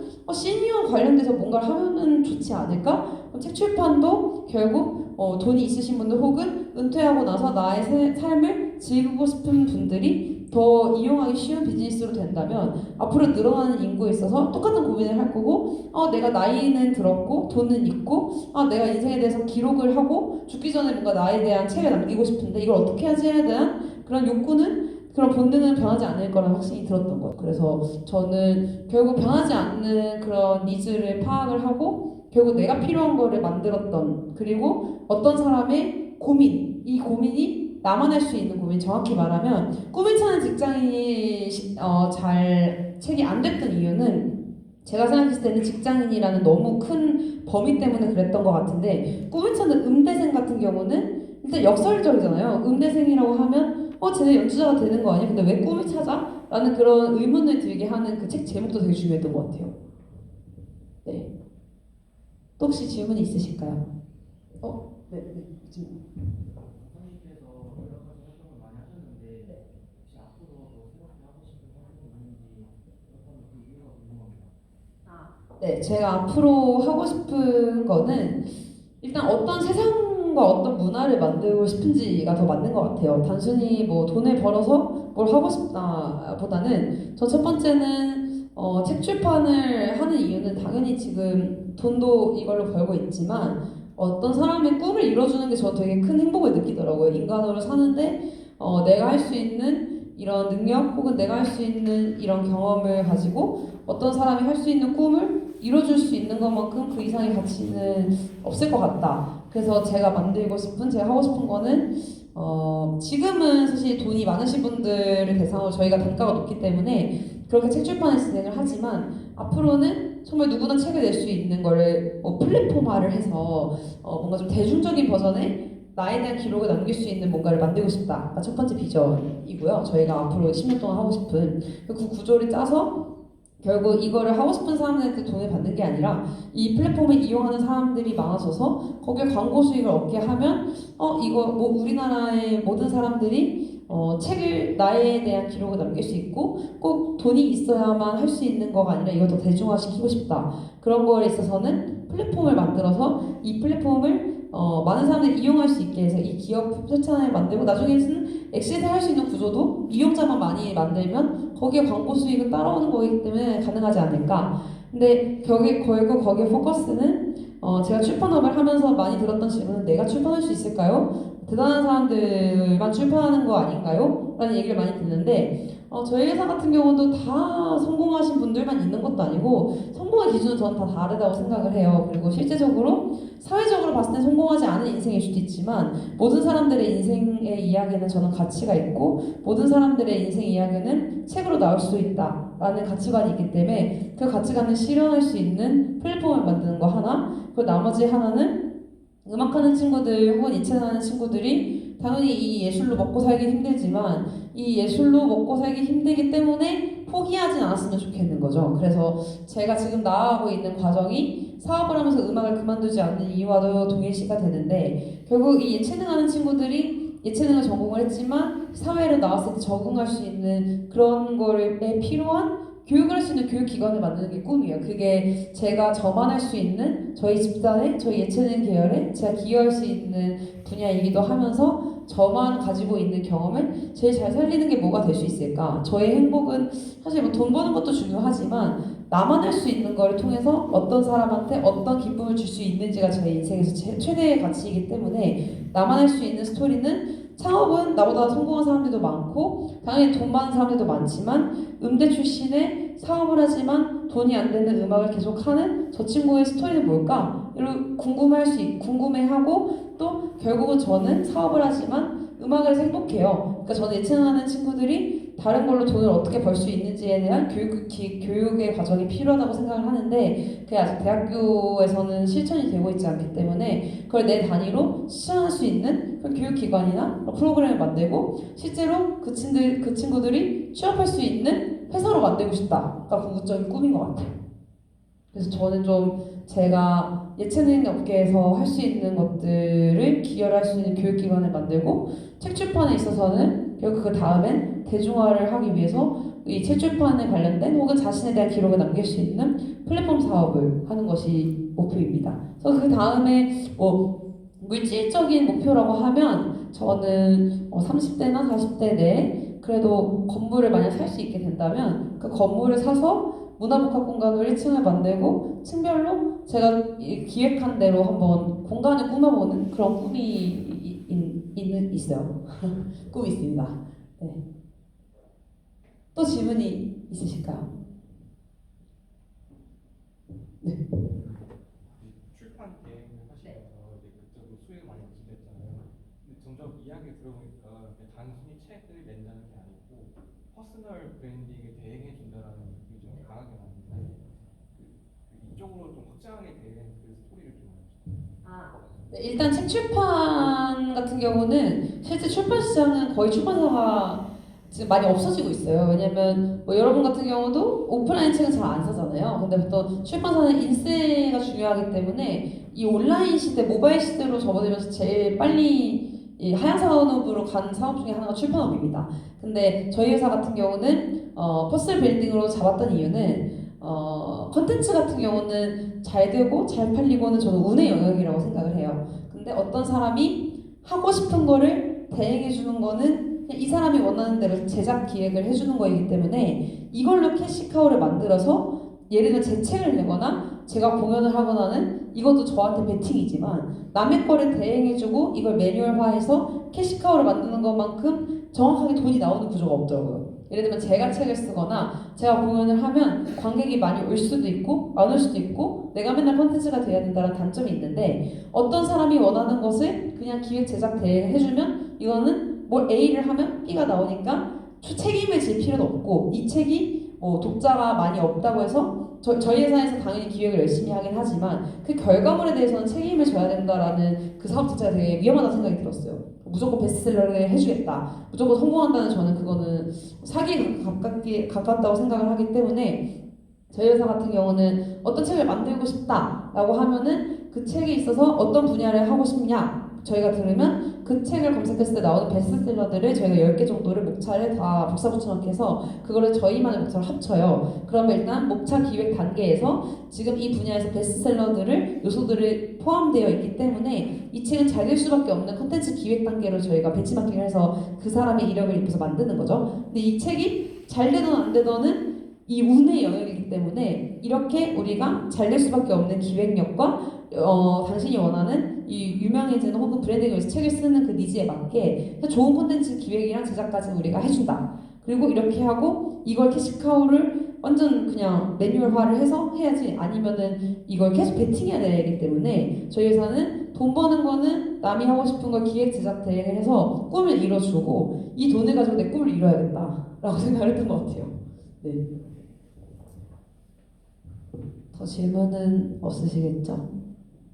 아니면 또 나중에 궁금한 거 있으시면은 제 SNS가 이렇게 저의 이름을 검색하면은 나오거든요. 근데 DM 주시면은 언제든지 제가 답변해 드릴 수도 있고, 실제로 제 주변에 창업해서 엑시트한 사람들도 많고, 제가 창업 동아리나 창업학 이런 학회 활동도 많이 했었고, 실제로 6월 말에는 제가 그 중대에서 창업 경진대회도 총괄 기획을 하고 있기 때문에 창업 씬에 있는 대학생들, 그리고 창업을 하고 있는 친구들, 그리고 창업해서 엑시트한 사람들, 멘토들 다 저도 아는 지인들이 많기 때문에, 혹시 이 분야에 이런 사업을 하고 싶다, 뭐 이런 여행 플랫폼을 만들어 보고 싶다, 근데 이런 고민이 있다, 혹은 이런 사람 혹시 아시나요? 그냥 러프하게 물어보셔도 저는 되게 남들한테 도움이 되는 걸 좋아하기 때문에 편하게 메시지를 주시면 제가 언제든지 답변 드리고, 또 이 강의에서 질문을 못한 부분에 있어서 질문을 해주시면은 제가 되게 정성껏 답변해드리면서 밥도 사드릴 수 있으니까 편하게 연락주시면은 좋을 것 같아요. 그럼 이걸로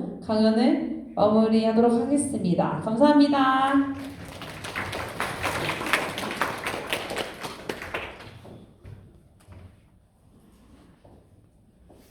네, 우리